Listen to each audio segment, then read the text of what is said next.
moly.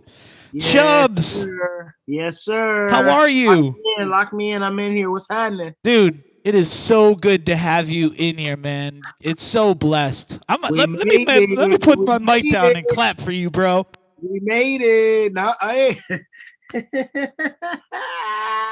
We made it. That's By the hilarious. way, for people that don't know, Chubbs hosted my birthday stream this year with him and Jordan Jetson, and I'm just so thankful for that, man. That was such a good night. So thank you for that, seriously. Hey, big fan of that, and big shout out to Jordan Jetson, of course. We Yeah, in here. Jordan is in the chat right now. Shout out to Jordan Jetson. I see him right now. Thank So, you for having me on your show for sure. oh, Chubbs, man. Listen, you're a homie. Like, simple as that. Mentor to me. I consider you a mentor for me. So I appreciate your time and everything. You ready for this interview? Let's put it together. All right, bro. Let's get into it. All right, so I got to adjust my headphones so I can hear you a little bit better. There we go. Okay, Chubbs. So first question we ask all of our DJs. How did it begin? What happened? What was the intro point to DJ Chubb E Swagg's DJ career? Okay, for me, it was more or less I was already doing music. So I played piano for a long time, probably about 13 years of my life up to that point. And then that and other instruments. And I dabbled with production, I did some other things. But more or less, I was trying to transition out of what I was made to do into something that I really wanted to do for myself. And that was DJing. And what started as a hobby turned into a revenue stream, turned into a lifestyle, turned into my life. So that's pretty much it. And you're absolutely killing it, like killing it. I do okay. I am blessed to have friends. I don't call them followers or fans. I call them friends, but friends and supporters, people like you. The whole group. I'm encouraged to be better because of my tribe. So I'm thankful to have, been on this journey long enough to have acquired and have been allocated those types of people. Yeah, I think you bring up a really good point about your tribe, right? I think if you surround yourself with really dope DJs and you surround yourself with good, talented people in your life, you can only go up and can only do really talented things in your life, I feel like. Or you can only go down and be happy. Either way, you're still surrounded by dope people. Yeah. Man, that's really dope how you played piano, though. That's really cool. Do you have any, like, if you can look back, do you have any like first tracks that you learned on the piano that you can remember? Ooh, yeah. Well, we learned primarily when I started. I was 5, 6, 7 in that range, and we were doing the Suzuki method. So London Bridge, all that stuff, Twinkle Twinkle Little Star. I had learned it so quickly that they were like, "Oh, okay, you're a quick learner. You're really adapting to this music thing very easily." And I was doing better in my math classes and stuff, so they were finding that it was kind of symbiotic. So I'm lucky to have been the right sponge at the right time. Very well said. It's kind of interesting how math does play into musicians' like lives. Very much so. And well, that's really dope. How first piano player, then turned into DJ, and then hey, we're here. Here we are, 2021, and you're, as I said, you're getting recognized by OG Chase B at a Travis Scott concert. You know what I'm saying? Like, come on. Yeah, and the funny thing is, those are actually friends of mine. Well, Chase is a friend of mine, and I know Travis. I wouldn't. I can't just sit here and be like, yeah, Travis, my friend. But yeah, I know Travis. Travis knows me.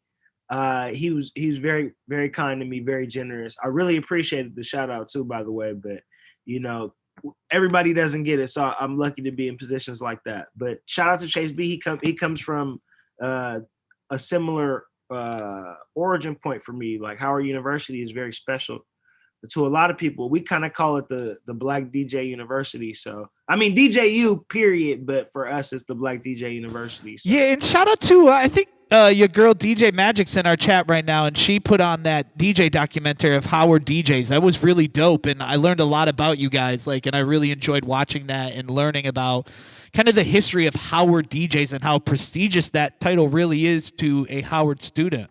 She in the chat right now? Here, let me double check. Is she in the chat?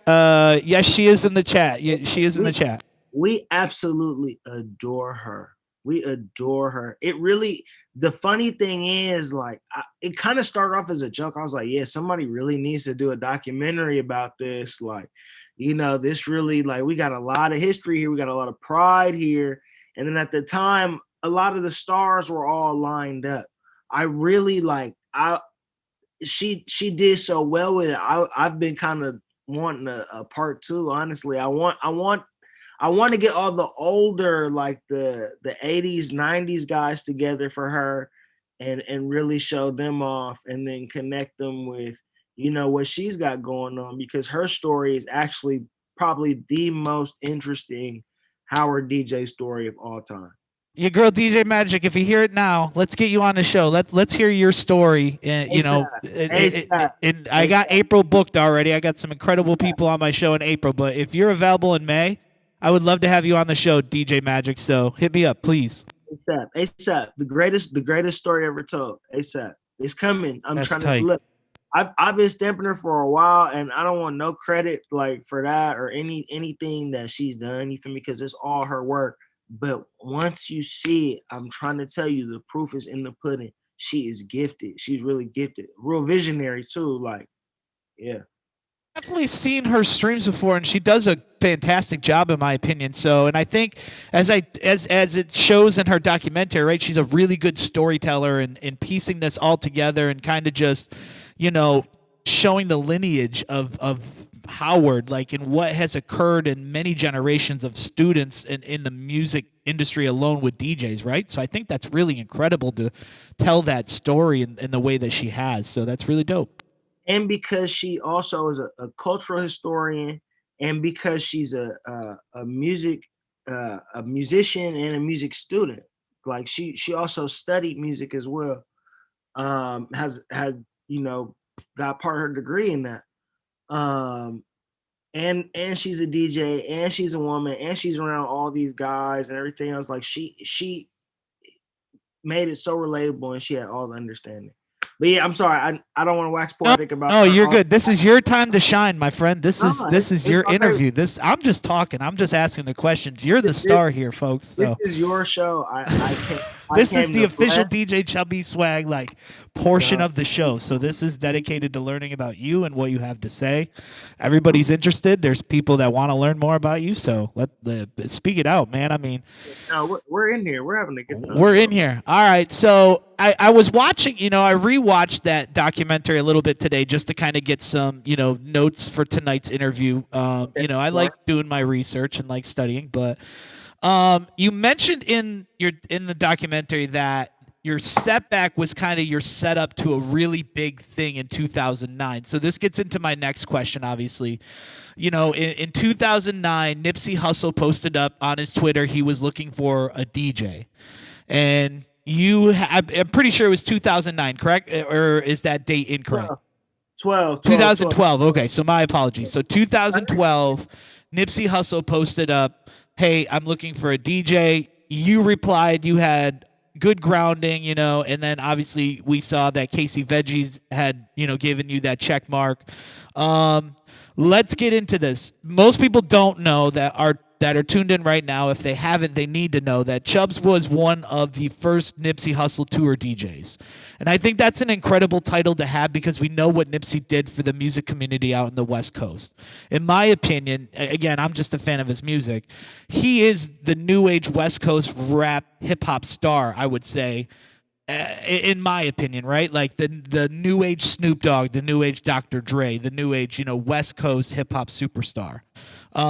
But anyways, I'm going to shut up. I want you to talk about that whole thing as much as you want to, because I think that's really, really dope that you had that opportunity with Nipsey and you know, that really fruition for you in your career and your DJ life. So the floor is yours. Let's hear the story. I want to hear it directly from you because it still blows my mind to this day. And let's hear about this, man. I wanted to have I had some signed Nip stuff out somewhere. I wanted to bring it out, but Um, cool. Let's do it. So Nip comes to Howard, I want to say my sophomore year. So that homecoming ends up being fall 2009. So that's when I see him first outside of LA. You understand? Like our neighborhoods are close together, so it's nothing to really see him in LA at that particular time. But seeing him outside LA was a big thing. And then at the time he was still like very much hustling. So Steve Lobel was help running his management and everything else. So he was coordinating, getting people out the crowd, like, hey, y'all like Nip, come meet Nip, get your stuff signed, woo, woo, woo. Hey, you like Nip, blah, blah, blah, this and that. Nip going everything else. So we got to meet. I got pictures with him and everything. I got a Jerry curl. It's hilarious. It's a real funny situation. But little did I know that was gonna be the seed that would grow into me being his DJ later on. So he's transitioning out of his deal situation. Like he originally was about to get signed. I think he did get signed, and then he like fled to Jamaica or something. But he ended up transitioning out of that, doing the marathon, and then after the marathon, and then TMC, he pretty much catches steam, and it's like, okay, boom, he's trying to take things to the next level, and he's trying to figure out how. In this figuring out, he's like, boom, I need a DJ. He's getting more shows. Things are picking up for him. Pause your And story real quick. yeah, Were you the first DJ for Nipsey Hussle? no, Okay. and I'm glad you asked. His first DJ that I know of or that was coordinated before me was a guy by the name of T Fats. And T Fats, the cool thing about Nipsey's situation, or the interesting, a lot of people might not find this cool. I find it cool, but the interesting thing about his situation, a lot of the people that were working for him or aligned with him at the time were a part of his street organization. A lot of people call them gangs, but they're really street organizations. So T Fats is a part of his street organization, and he was a part of a street family within that organization that was highly respected. So yeah, they called him both the Fats. But yeah, I knew him, and I knew his DJ that he has now, because the DJ he has now, before he was Nip DJ, like he had DJ the Nip show before, but he was really like a Nip super fan. Like outside of what any of us did, like the people from the neighborhood, everything, he was like a Nip super fan.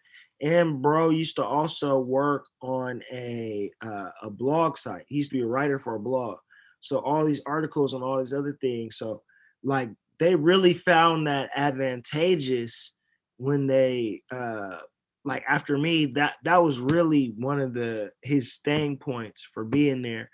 I wax poetic on Twitter about like we really gotta encourage DJs that DJ, and like we like DJs that produce that cool are cool, and DJs that model and do all this other stuff are cool, but we really gotta encourage DJs that DJ. But I never want to sit here and hinder a DJ that has made it because of something else. And that was really big for him. Like he was able to do his own little mixtapes and coordinate with other artists before Nipsey shows to play their music and everything else. And that's a check for him. You feel me? Like if you smart, like it and you starting out right, it'll go from like 200-300 to like 2-3 grand if you do it right. Yeah, I heard your song at the Nip show, and you sent somebody a video, and now it's yeah. So, but originally it was T Fats, and then after T Fats it was me. So yeah, it was only them three for us three, as far as I know. Like he's done shows with Sour Milk and like Head and other stuff like that, but it wasn't like an official like, yeah, we're gonna this is us for a hot one.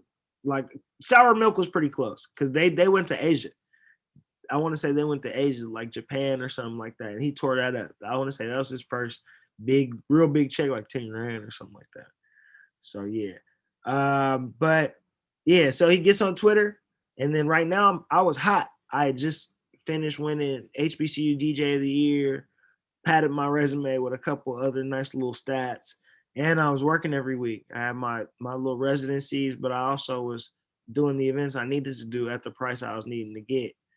So he goes on Twitter. He's looking for a DJ. I happen to be on Twitter a lot at the time, the same way I am now. It's a fatal flaw, but hey, um, I do a little barking. Uh, some people like my candle a little bit, and they're like, "Hey, like this might be for you."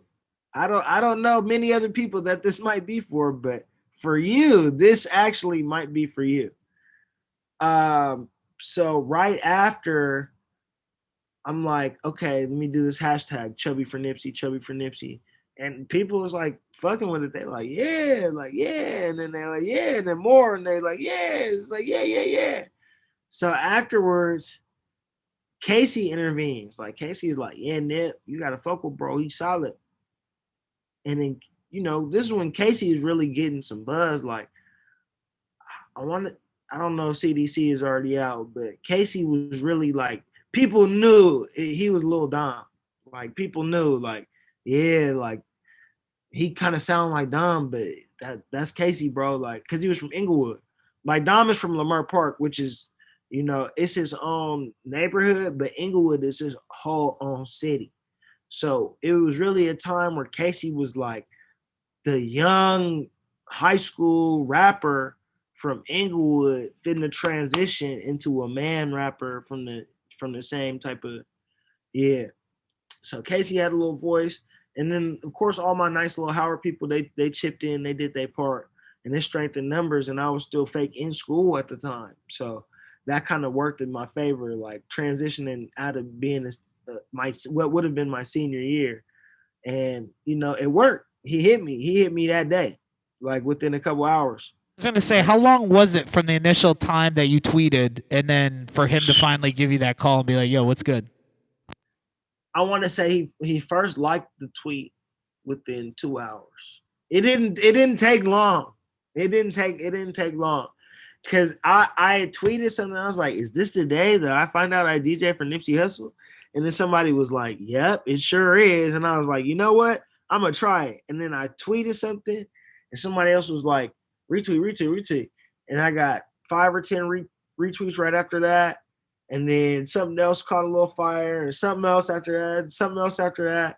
And then this was back in the day when you could manually like go copy the tweet, press RT, add, so you could get 3 retweets out of that real fast. Like that was really a method for a long time. It wasn't spamming either. It was really like, you gotta see this, slamming on the table. So yeah, that ended like 3 exclamation points. Yes, that ended up working in my favor very much. So I was, thank God. So that ended up working out, and then we were doing shows less than 2 months later.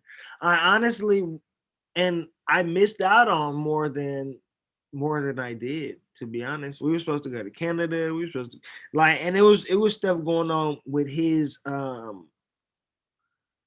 I don't know if it was his legal situation or something. Like once we couldn't go to Canada, it was all kind of other stuff falling apart. But we still did hella shows, like a year and a half, 2 years worth of shows. All right, let me put an even more difficult question on you while you sip your tea. Coffee. Oh, coffee. Okay, my bad. If you shout can, shout out to Problem is Coffee and Kush. That's his Coffee and Kush. Ooh, I like that. Yeah. Look. I'll tell you. This isn't one of them, but he has mugs, and they have bowls on them, so you can put. Kush. Yes, I've seen those before. Those are tight. How you can drink and smoke out of the same coffee mug. Exactly, and they don't interact, but one will heat the other. So if you keep lighting your Kush, it's gonna light up the coffee mug. You understand? So look, we gonna talk, and I'm gonna get you one, but clip that out. Word. So I can show Problem. Give him his shout out real quick. The dude that does that. Problem. He's a rapper. He did. Okay. And then he has all kinds of songs with Wiz and everything else. He just did he just had a bomb song with Snoop Dogg and Freddie Gibbs off his last project. Um uh Dang, it's called Don't Be Mad at Me or something like I know dang, it's something like that, but I'm gonna get it for you. Problem is a West Coast vet. West Coast vet. He from Compton. My Cutie Pie? Huh? My Cutie Pie? No, that was last year. No. All I No. know is I just looked Problem and Snoop Dogg, and up came My Cutie Pie with Lil Jon and T-Pain. Oh no, it's Problem, Snoop Dogg, and Freddie Gibbs. Oh, it's called Don't Be Mad at Me. Okay, Yes. there you go. There you go. You got it. Don't Be Mad at Me. And that's look, that's a banger. Banger. Mad Look, at me. I'm slamming the table on a lot of stuff tonight. I slammed the table on that. I slammed the table. Do all you want. Slam the table, exclamation points, coffee kush, whatever you want, man. All right. I'm sorry. You had a question though. Let's go. Yeah, it may be difficult. I want to know if you can, in your personal opinion, your top 3 moments DJing for Nipsey. Ooh.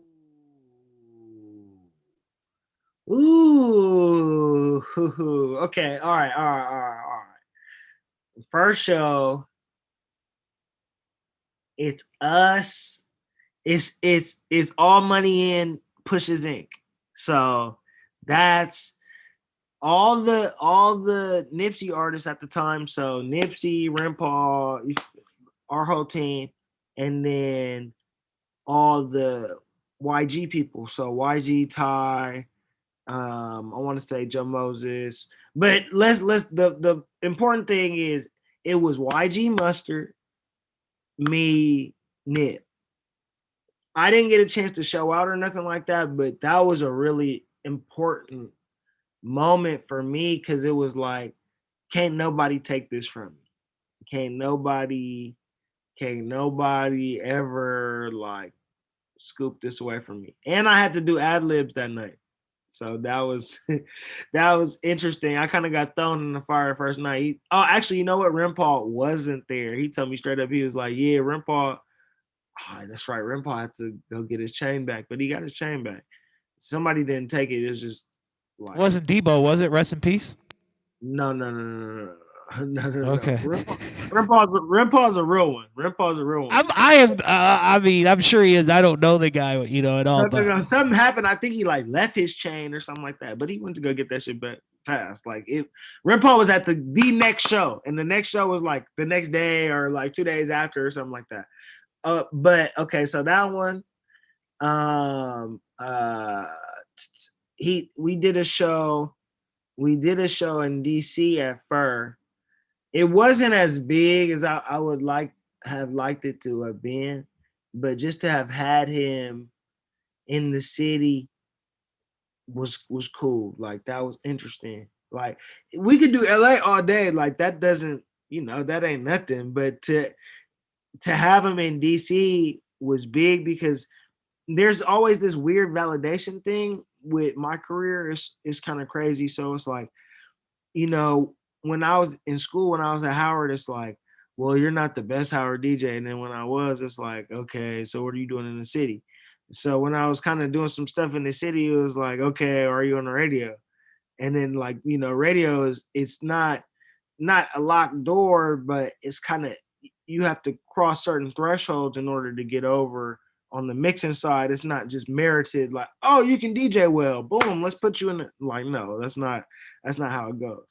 But there's always this weird validation. So like I didn't need to be validated by being Nipsey's DJ in LA. Like I'm from LA, he from LA, we from the same avenue. It's not that was never for me in question. I think it more so is now because like I'm older, and then LA it's always political. So if you're not still connected to a movement or artist or formal backing, it's kind of hard for people to believe you. Like the turnover is so high. But but yeah, that was cool. Like, because DC people finally was like, "Oh, you are Nipsey DJ. Wow, you wasn't lying." Like, and it's like, God damn, like, what else do I have to do? Like, oh damn it, what do I have to do? Like, because so many people be finessing. It's like they see me with bro in pictures and all kind of other stuff. He be tweeting me. He will be tweeting me sometime, and people be like, "That's fake." Like telling me straight up, like that's fake, like that's fake. And it's just like, and the thing is, you can never go out of your way and like try to like call Nip on three-way or like FaceTime and put him on speakerphone. Bro, what? That'll never happen because you might lose your job or something. And then you never want to disrespect a person like that because his time is so expensive. Like I remember anytime he talked to me on the phone, it was less than 2 minutes every time, every single time. The longest conversation we had was probably 2 minutes, maybe, on the phone. So that's a man that's very, very serious about his time. Number one show is June 13th, 2013. Yeah. That's probably the best Nipsey show ever. Ever, ever, ever, ever, ever, ever, ever. I double stomp down on it. Ever, ever, ever. All the stars came together for that night. All the puzzle pieces was put together. Everything was perfect. Perfect, perfect. So it was 3 days after their hood day for their street organization, which is pretty much not a pride festival, but a celebration of we're still alive. This is our family. This is, hooray us. Yay, Crips. Um, so it was it had that proximity to that. A lot of people don't know, but I have a birthday that has a proximity to that. Nip already announced that he was about to do his next project, and he did a record off of Victory Lap that night, and it wouldn't be released for another 6 years, 5 years, do 6 you years. remember the record? Yeah, Right Hand of God. I still got it on CD. Yeah, that's over here. Wow. I made sure Wow. to sign it. Yeah. You guys technically dropped Right Hand of God a year before the thing was even heard of or known Six, of. 6 years. 6 Six. years. Mhm. Like Man. you never hear the song until Victory Lab comes out. And then it's a bonus track. I think it's not even on there as a He that deep in his catalog where he had stuff that like planned out in advance, where he had catalog like 6 years in advance and he knew listen, that. listen, listen, listen, listen, listen, listen. Let me put you on game. So the Nip and Jay-Z record. So Nip's verse on that is probably like 6 years old. Like Jay-Z heard that record when Nip was alive. And honestly could have put it out when Nip was alive. This shit is literally chills right now. Like Yeah, so yeah, but bro's got songs. He's got songs like he was really a studio, not a studio rat, but somebody who really was in the studio a lot. He's extremely serious about his time. were you in the studio when he produced any of like the big records? Like you just randomly popped in and was like, oh wow, No, here's last time no, that I no, checked, or no, here's Victory no, Lap. no, no. Nope, none of that. Nope, nope, nothing. That's how serious he is. And it's not saying that I'm not serious or anything like that, but everything's compartmentalized. So like I knew Mike Free at the time, and Mike Free is a producer. Mike Free produced Right Hand to God. I mean, not he didn't produce Right Hand to God. He produced You See Us. You See Us. It's on Crenshaw. It's like a 65 130 BPM record, like a club record. and like me and him never seeing each other during any Nip stuff. And we both involved at the same time. I'm the first person to play the record. He never knew that until I told him. So it's everything is compartmentalized. Not to mention he didn't really even know that I was playing piano or produced or anything until damn near it was too late. I remember actually when he found out, he was like, he looked at me like, "Could you play piano?" And that it was really like funny. Like it was like, "What are you doing here? Why are you not playing piano?" And so yeah, he was. I will say that he was always he was humorous. He was humorous. When he found out something, he was like, "Why you? Where was this the whole time?" But that was really a really great show. Chase B was there. Chase B was at the show, and he was kicking it with me the whole time, because I want to say that week or that weekend we were kicking it because Travis and Casey, I want to say Travis and Casey had a show too. And that's so funny because Travis and Casey was on tour at that time or whatever, or a year after. I think it was really during that time, but Casey was like the main artist. It was like Travis on tour with Casey, and then after that show, that shit was all over. Because Kanye came. That was the show Kanye came out to. That shit, that was all over. But yeah, so everybody was there. All like the really important gangbangers was there. Like rest in peace to Big Homie, Rich Homie Ransom. I want to say Kid Cali was there. Of course, Cobby Supreme. All Money in team. J305 performed. Polyester performed too. I want to say Dom came out. I want to say Dom came out. I really want to say Dom came out. I know, I don't think YG was there, but I really want to say Dom came out. But yeah, that was a really a life-changing show. And I DJ'd the whole, like the first part. Like originally, I think they had Wonder or somebody else. I think that's where I met Wonder. Because I think Wonder DJ for J305 there. It's such a small world, man. Yeah, but so I was originally not supposed to DJ the front end of the show. It's crazy because it's like for the things that they did trust me with, they didn't trust me with everything else. So it kind of it made me feel a little weird. But that particular day, I was able to really like show up and show out, and everybody was really kind of like astounded, like, you was doing this the whole time. Like I was hosting, like, cause like I like talking about, I don't like the unnecessary, like, like, that unnecessary yelling and all that. Like that's, I'm beyond that. But I was doing some unnecessary yelling in that bitch that day, boy. And it was so necessary. The unnecessary was necessary that day. And it was one of just the best experiences known to man. Like that was pure bliss, pure absolute bliss. Yeah. And then performing Right Hand to God, because he performed it. It was me DJing, but he also had a live band, 1500 or nothing.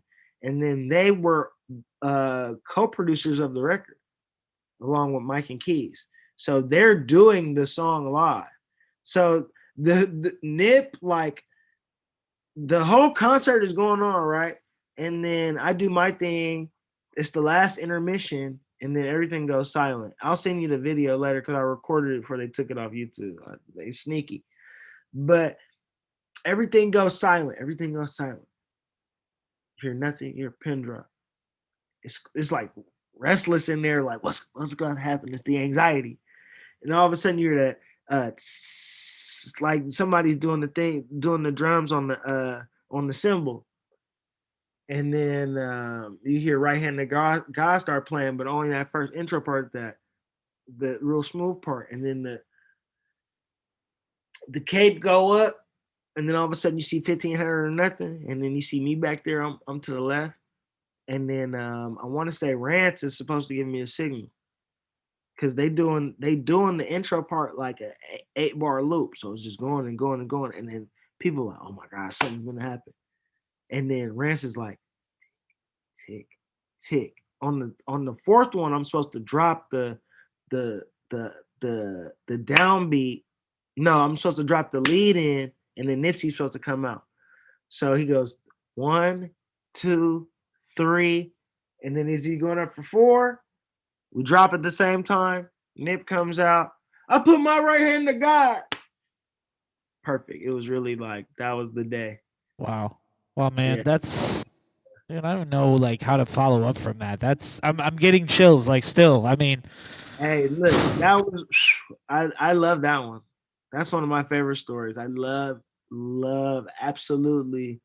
wow. Look, bro, that That's was a life changing show, and I was so glad to have had like Chase be there, like because that was actually a friend of mine. Like that was my friend. Like before Travis was doing like 500,000 people shows, like we were homies, DJ friends, school friends. So to have somebody that I kind of started out with see it with me and like know how big it was for me was big. Also, I had my partner Jason there too, Jason Hurd. I had taught him how to DJ, but he was just more like my friend who wanted to see me win. And like that was it. Like as long as I won, it was good for the group. And he had got me that ride that day. He had made sure we were straight. We had weed, everything. Like that was really like they don't make experiences like that no more. And I d- that's when look, we were smoking indoor. That's when we were smoking Granddaddy Perp. Like oh this one, wow. this one life was good. Like this one before they started having tax on the California. Like when you got your $40 eighth, it was really $40. Like Fair enough.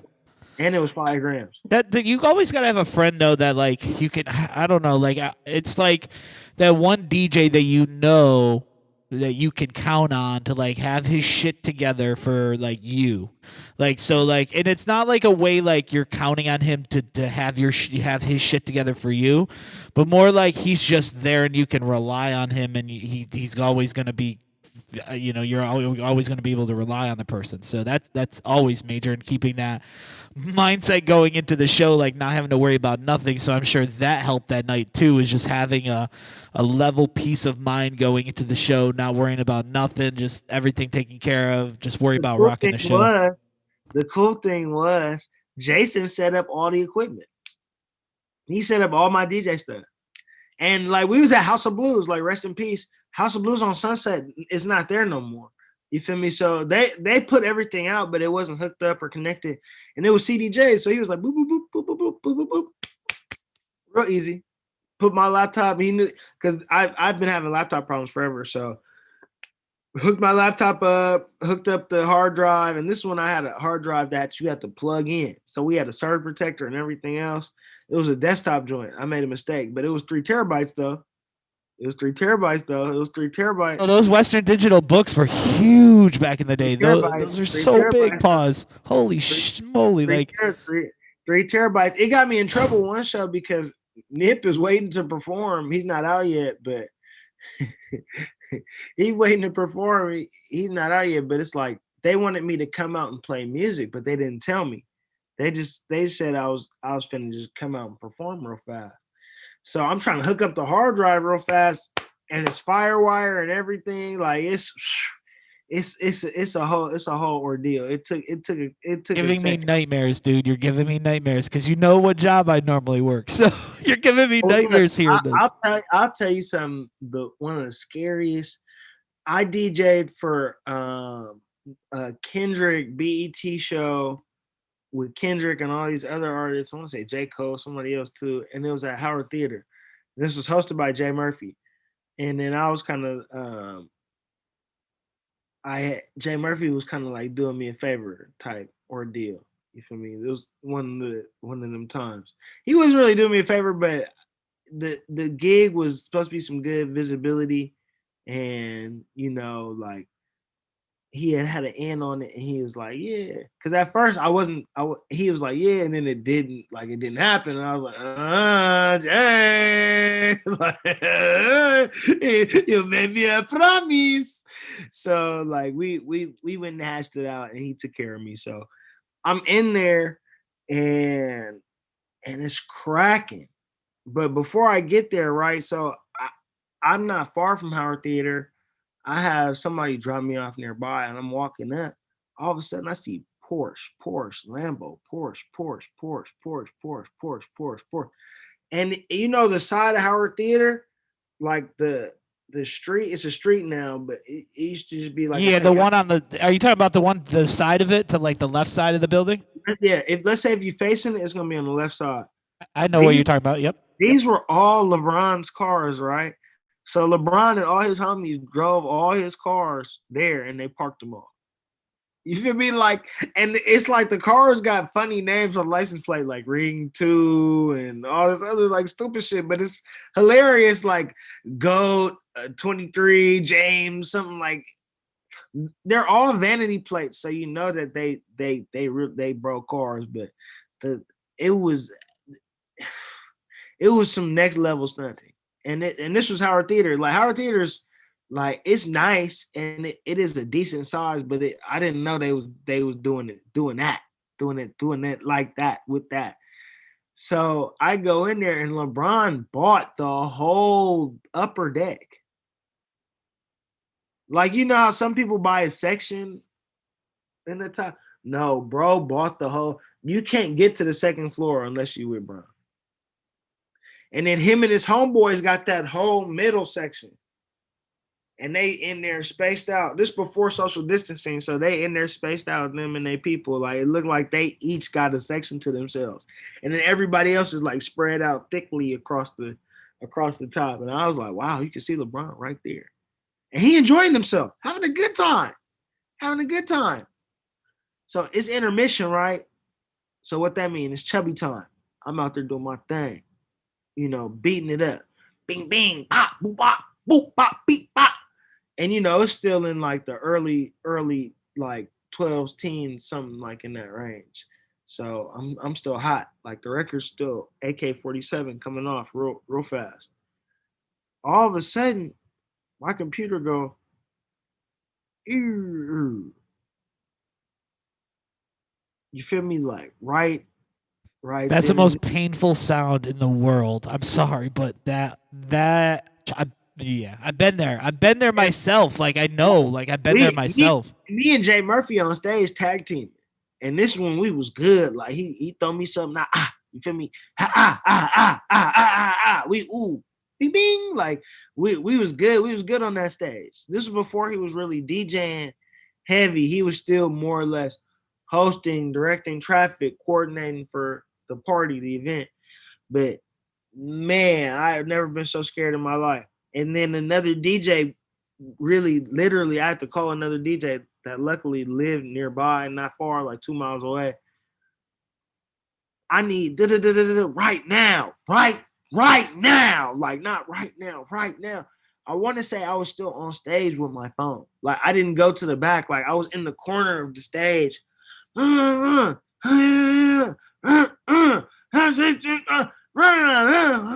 on stage out here looking stupid. Because I was just upset, more or less, because I knew what the moment meant to me. Kendrick here, J. Cole here, LeBron looking at me like we going up too. Like, oh, Fly Union was performing, and he was tight with the members of Fly Union because they was from Ohio or something like that. Yeah, so that was because they were like an undercard. Like they were cool, but they wasn't finna beat out Dot or Cole or nothing at that time. So it was nice for them to be seen, and Bron is a real supporter. So he's like, yeah, I'll pull up at your show. Like, dog, that's crazy. Bron pull up at your show and sell out your show by himself. Like, yeah. I saw it was some tickets left. how many tickets was left? He had a whole upper deck. So you feel me? Like I just gave half of them away, and then I got a section to myself. we giving out crab legs at the top. I wonder Like how much it cost him that night to rent out that top part of Howard. And look, back in the day, that's back in the day too, when it was really like before you can get a deal on it and everything else. So they was probably New Howard Theater. Yeah. They probably paid 50. Because I know we were the first event in the renovated Howard Theater, the 3 style was, with DC Red Bull. We were the first event after it reopened from the renovations. And then, because this was around that same time by the sounds, maybe a year after, a couple years after. Y'all was the first, like, because we were May of 2012. It was like the first week in May of 2012. They did a concert first. They did the concert. And then y'all did and I want to say Chuck leaves us around that time or close to that time. So they have something for Chuck there too, or something like that. It's a lot of moving parts. It's a lot of moving parts. A lot of moving parts. All right. So man, thank you for sharing the Nipsey story. I wanted to get that recorded. I wanted to get that out there. I wanted people to know because like I think you being one of 3 is like an accomplishment that no other man, woman, child will ever have in their life, and I will always look up to you for that because like you need to be celebrated for that. You do. You really do. Hey, look, at my funeral, I'll let you talk about it in the obituary or something. You feel me? Like, nah, it's all good. You just as I said, you're a mentor to me, dude. You're a good dude, and like as I said, I think it's amazing that you had that opportunity. I'm gonna be the first person to have somebody DJ their funeral. Ooh. Well, okay, let's go there. One record that would have to be played at your funeral. Missing You, of course. Duh. Like it's a fucking funeral. Can't do that though. You can't just play the obvious. I'm talking about like that Chubb E Swagg record that like people be like, this is a Chubb's record. I'm gonna tell you how it's gonna happen, right? I'm a die, right? Obviously, I'm a die. This is not no morbid stuff. Like this is not no like I'm gonna die soon or nothing. Like I'm saying I'm not gonna live forever. And when I die, because let's get this out the way. This is gonna be a juicy clip right here. This is the one you're gonna put on Instagram. Trust me. So boom. Okay. I'm gonna die, right? So I die. You know, it's cool, peaceful sleep, whatever.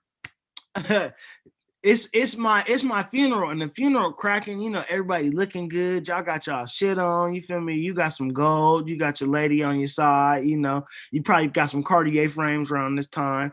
Got your nice little government Rolex, yes, sir. And then like we're getting close to the end part, and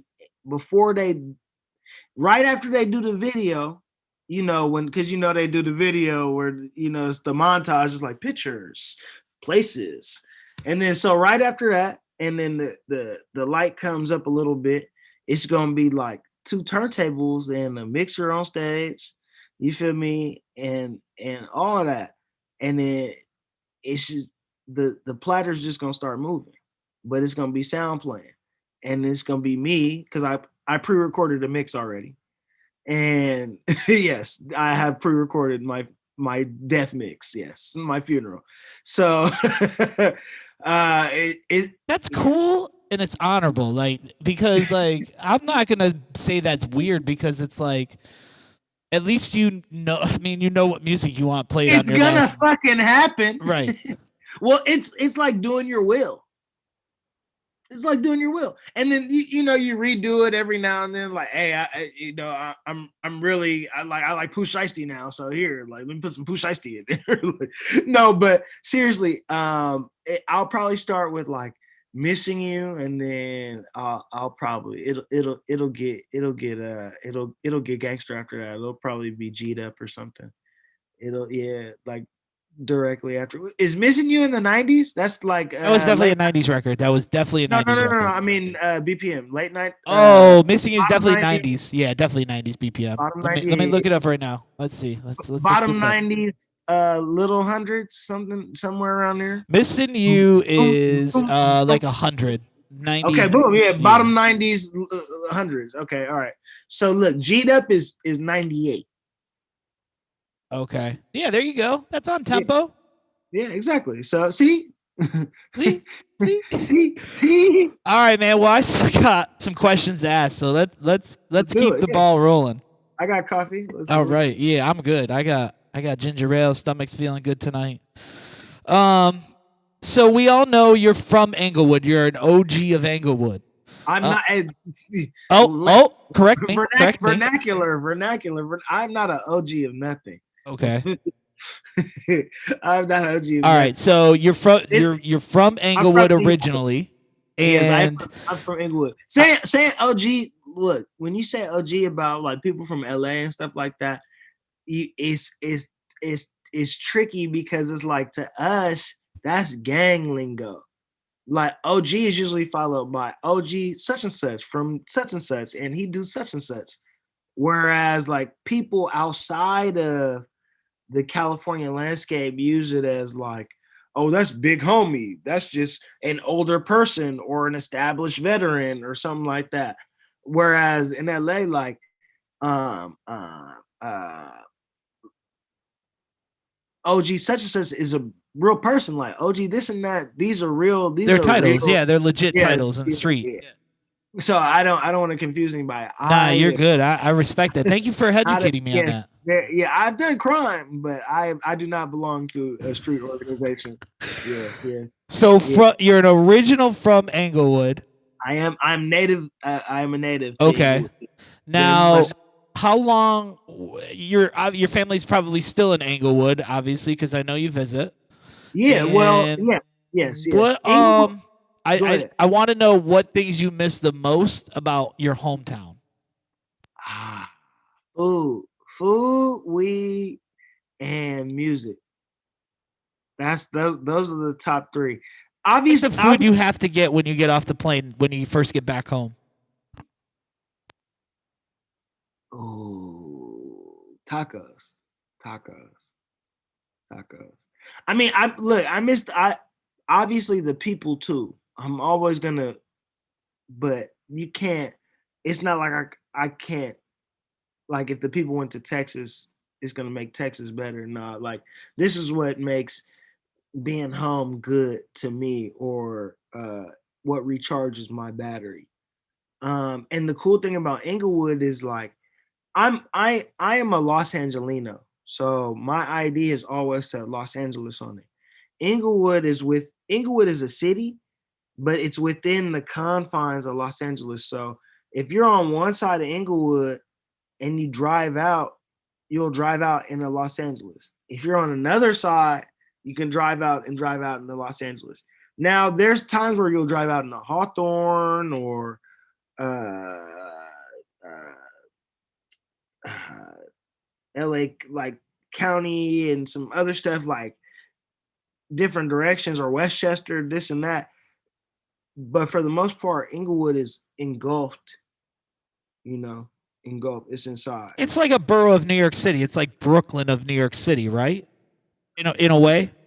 Very much so. Very much so. And Brooklyn, the cool thing about Brooklyn is that Brooklyn really is its own city. Like it's really its own city. Like y'all got y'all own NBA team. A borough has its own. And like think about that for a second. They're not the New York Nets. They're the Brooklyn Nets. Yeah, and they're They're the looking pretty Brooklyn fire right now. In all honesty, I mean, Jesus. Exactly. So they're not gonna bring a ring home to Queens. No, they're not gonna bring a ring home to all New York. No, they're bringing a ring home to Brooklyn, to Troy Avenue, to Vietnam, Crown Heights. You feel me? Like let's talk about it. Wow. Yeah, but so yeah, tacos when I'm off the plane. Um, if I have the chance to be gluttonous, it's barbecue. You feel me? Is the home to one of the greatest barbecue family dynasties, like Woody's and Phillips. A lot of people go to either or, and we found out recently that they were part of the same family. So there's two very popular Woodies and two very popular Phillips that people go to all the time.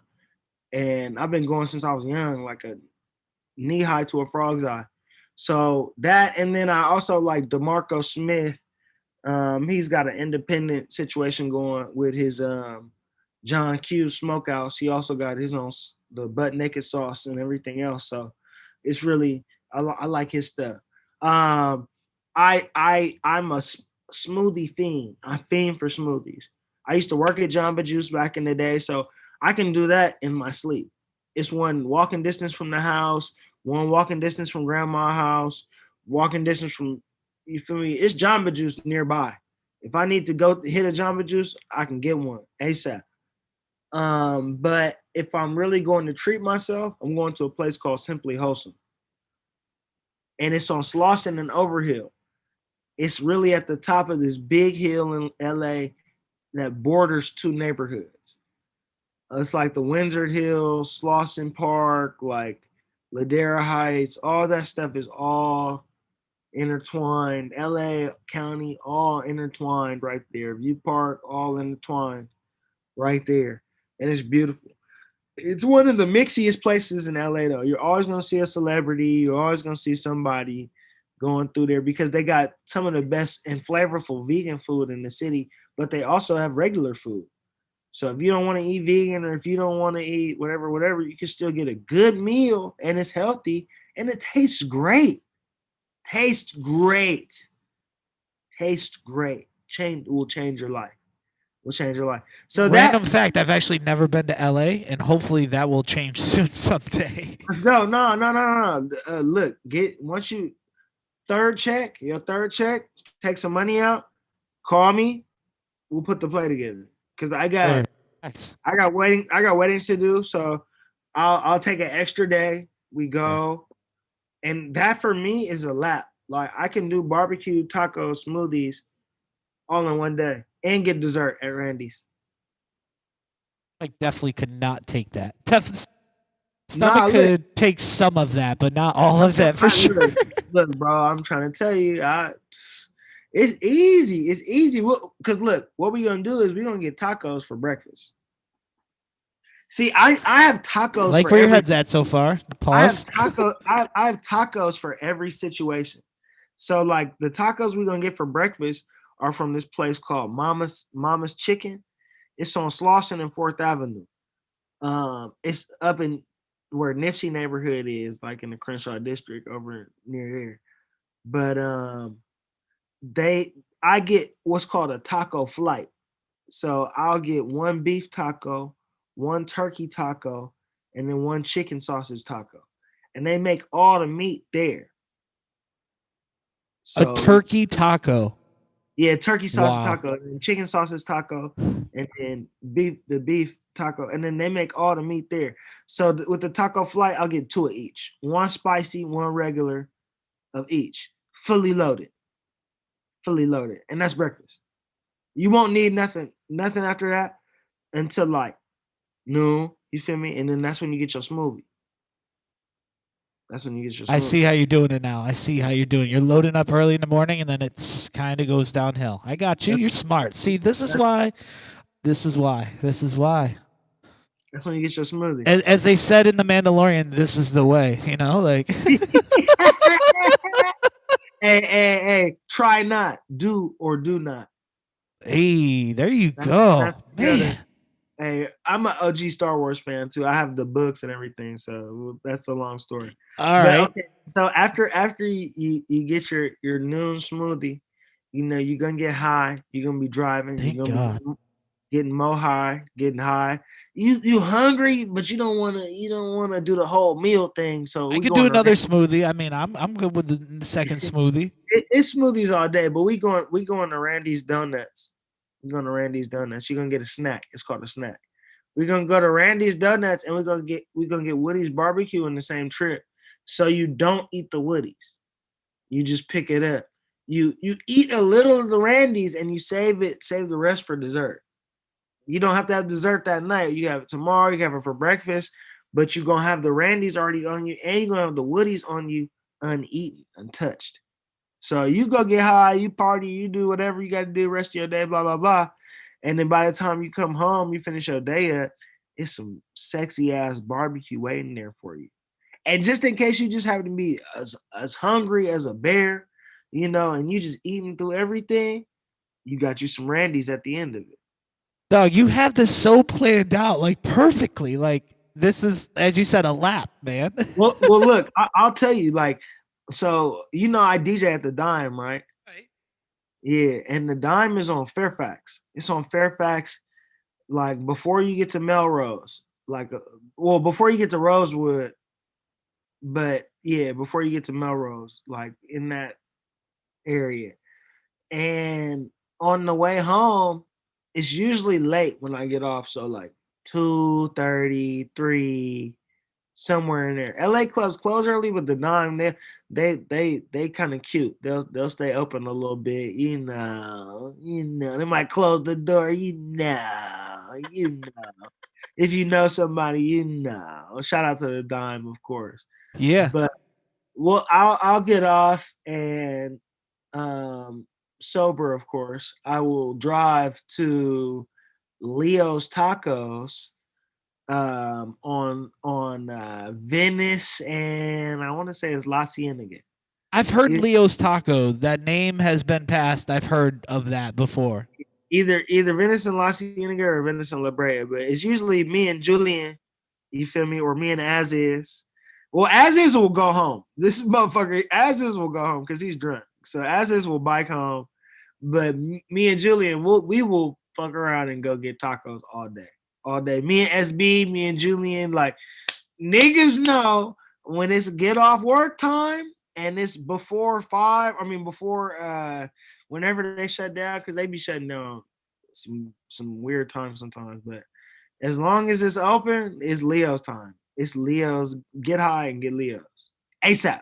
Like, they out there chopping the pork off the spit. Off the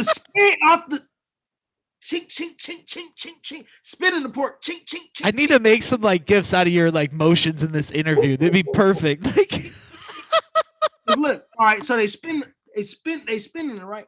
Slide, and they doing it so fast. I want you to I want to get a video off my phone and put it right here, but they doing it so fast. Shink, shink, shink, right?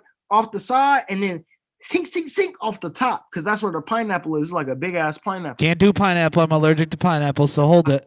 I apologize. It's all good. It's all good. Let other people enjoy the pineapple. It's all good.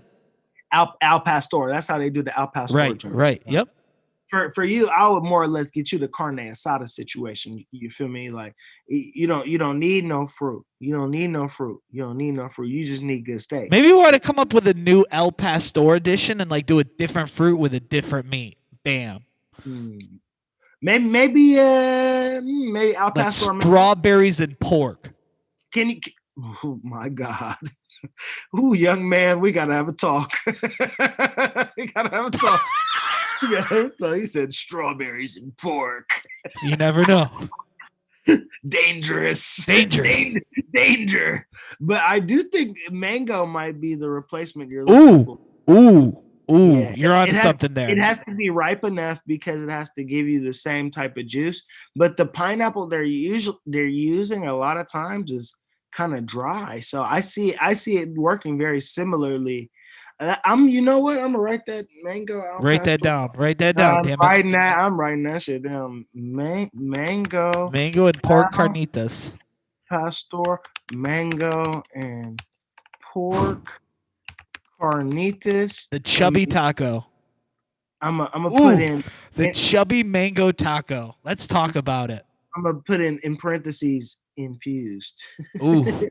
Infused. I actually was a side story note. I was actually looking at this new machine that they have out. It's called like the Levo, and it literally like will make butter within an hour, and it does everything. Like you only need, in like most sticks, you need an ounce normally to make solid butter. That's like the ratio 1-to-1. But this like only takes a quarter of an ounce and makes solid like butter or oil out of it in the machine. It's really crazy. I'm not gonna lie to you, bro. I'm gonna keep it a bean with you. I used to do giveaways for the Magic Butter machine, the one that they call Magic Butter machine. Yep, I know that. Everything else, you could really do all that shit in the Instapot. Instapot gang, tune in now. You can do all that shit in the Instapot. Sorry, Magic Butter Machine. Sorry, other fancy brand people. But once you look into the technology, you can do the same thing with Instapot. All right. Next More question. questions. So we got next question is from Trill Grill Fest to Cookout in the Club with Jordan Jetson to Howard Homecoming to the Yard Party. You've literally covered, I think, every kind of gig possible that a DJ could do. In your opinion, right? What's your favorite gig to DJ at? Because you do so many different types. Like the thought came to me. I was like, this guy has done literally everything. Like, so in your opinion, right? What do you prefer to do? Do you like clubs? Do you like private parties? Do you like, Yard Fest is crazy? Like, what do you prefer? I like a lot. There's a time where I used to open up for D Nice.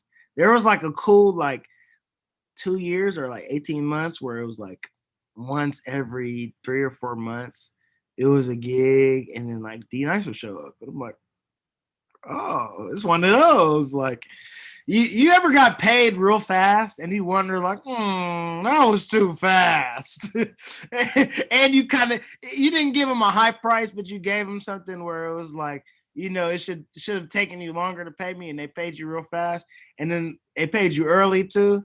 And then D Nice show up. That's why they brought the big guns. You should have asked for more. But take this quick. Get out of here. Take this. Goodbye. Take this. You said how much? Shut the fuck up. What events do I like doing? I love weddings.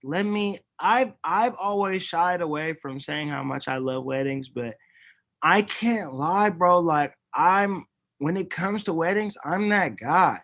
I'm really that guy. If you want your special day to be special, extra special, you want to remember it forever and talk to it with people, remember that time when we was da da da da and da da da da da da da da.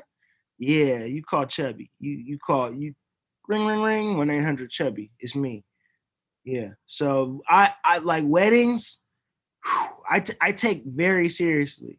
Weddings and big stage and arena stuff and weddings are two in the same for me. And the cool thing is, because I've been on both sides, and then both sides of the production and performance side, I have an appreciation for both. A lot of people don't know that outside of me DJing Trill Grill, I help put together Trill Grill too. That's one of our little productions. I know you did. You took part in that for sure. I just didn't want to overstep my boundaries and say you that was your thing, because I know you had a major part in that. But as I said, I'm not hip on the full understanding of Trill Grill. I know you DJ'd the event. I know you had part in building it and stuff, but not to what extent. But yeah, that's crazy. Fest is another insane festival that DC has. Yeah, Trill Grill is that's my baby. It's all credit as far as the brain and everything, mastermind, that goes to Steve Owens. He's really the person who came up with the idea, who's chief executor, chief logistician, all of that. For me, it's more personal as far as performances, talent, coordinating DJs, coordinating the vibe, lifestyle, look, things like that.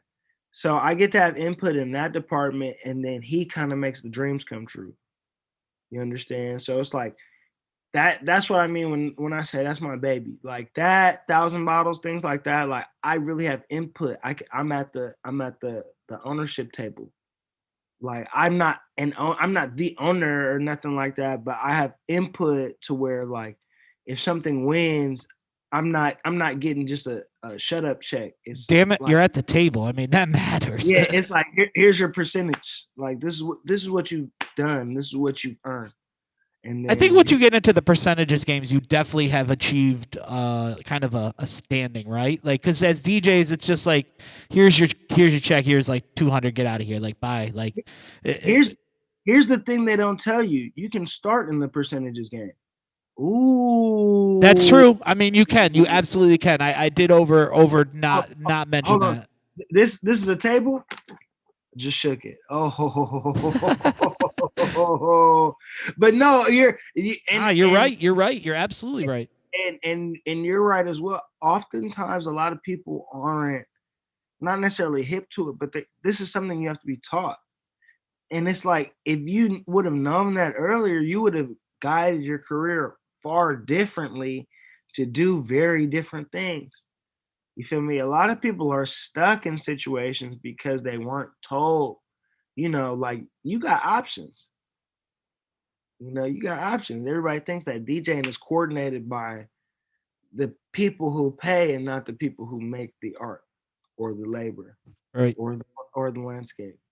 I definitely will admit that I walked away from a gig one time because I was getting paid a certain amount, and I noticed that I had been doing this gig for multiple years at this point. It was a residency on Saturday nights for multiple years.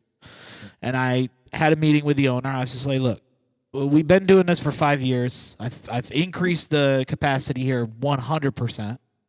Let's start talking percentages. And the guy walked away from it. And I was like, okay, cool. I'm going to walk away from it too then because, like I'm trying to grow and you need to grow too. So, like, some people just aren't about their money, right? They don't like talking Well, about their money it's like it's that. not But even that, bro. You have to understand, like, all money isn't good money, one, and then two, everybody doesn't want to see your vision. You understand? Like he it- your vision didn't fit in his smaller vision, ooh, and say it because again. your vision was so big, he's intimidated by the fact that you've now have liberated your mind and your thinking away from the fact that I need this gig to survive. You don't. You don't. You don't. I don't need you. But you actually need me. So what are you gonna do about it? Amen, brother. Amen. All right. So I want to rewind real quick. I want to go back on OG Chase B because I feel like there's a story there that we want to hear. okay. So how I remember hearing the conversation about the booty wall and how you guys that's really where that happened and where I think you met him originally, right? Now correct me. Well, Um, I met me and Chase stayed in the same dorm. So okay. I met him before I ever got to the booty wall. I got my name at the booty wall from a young lady after hanging out. My Um, guy. my first week there. Well, when you're a freshman and you are confined to a dorm, often you want to explore, but you can't go too far because you don't have a car, and then you want to get back to your Right, dorm. right. You don't have as much money as everybody else does, so you go to other dorms, and then you can't visit inside yet, so you kind of outside. So outside of the main women's dorm, it was called the booty wall. It was a wall, and you We know, know we can speculate. I mean, it is but past midnight, so we can no, I talk. mean, it wasn't an illicit wall. It was called the booty wall because it was very fine women there, Absolutely, I'm sure. extremely, extremely fine women. Not just the fact that you might see some booty or something. No, it's like this is God's gift to earth. Like understand, no, understand. Like as creepy as it sounds, it was grown men, all kind of shit. Like we were just lucky to be the same age, so we had perfect timing. But we seen all kind of crazy stuff, crazy stuff. But yeah, so I met him. We were in not orientation and everything else together, but we were in a lot of like similar freshman week stuff together and stuff like that, campus pal events. So I knew who he was, he knew who I was. And then he used to always be a Sunday night cipher too once school started. Because we were in different different different majors at first, and then he also was an athlete. A lot of people don't know he was on the track team. Yeah, See, he's stupid fast. this is why I ask these questions so we can hear these stories and learn more about this. Like, He's stupid fast. He's stupid fast. is he still stupid fast? He got to get in shape, but Fair enough. yeah, Hey, yeah, listen, I used to be a Division III NCAA goaltender in lacrosse, so this is yeah. obviously No, no. not the body. Yeah, it's not, and it's not the. It isn't uh body more than it is like it's been so long. I'm sure since he's done the technique and everything else. So when you're doing track, it's like once the technique come back, then everything else. You feel me? Like he might be stronger and faster in his bigger body once he gets the technique together. So that's not like a slight to him. He's older now, so he's mature. His body's mature like 10 years. I mean, hey, we're not getting any younger. Nah, not at all. So it's been 10 years since your freshman year or something like that. So, he emceed a lot before he really DJ'd, from what I know and what I've researched. Yeah, he was like my partner. So, kind of explain that. Like, how did that begin? Like, did you guys just have similar taste? You obviously had probably similar taste in music. Like, he just like, how did that friendship really develop? Like, did you have any points where like, like you guys kind of like told each other's futures? Like when Risa and I sit down every now and then and hang out and smoke a blunt, right? We keep telling each other like, yo, we're gonna blow up someday. Like this is gonna happen. You know what I mean? Like this is we're too talented of people for this not to happen. Was there any conversations like that with Chase? Like that, like, dude, you're dope. You're gonna blow. Like, you know what I mean? Like, did you have any kind of idea that OG Chase B was gonna become OG Chase B? We been knew. We knew everybody was gonna have or at least I knew. Like I knew because everybody, all parts of that situation, they're all up, not up like financially or whatever, but they're all visible, super hyper visible. Jay Murphy, Chase B, Neek, Ashton Travis, Travis Scott, his old partner Jason, like everybody, all the people in that little matrix, that universe, they're all taken care of now, more or less. So it's like I knew.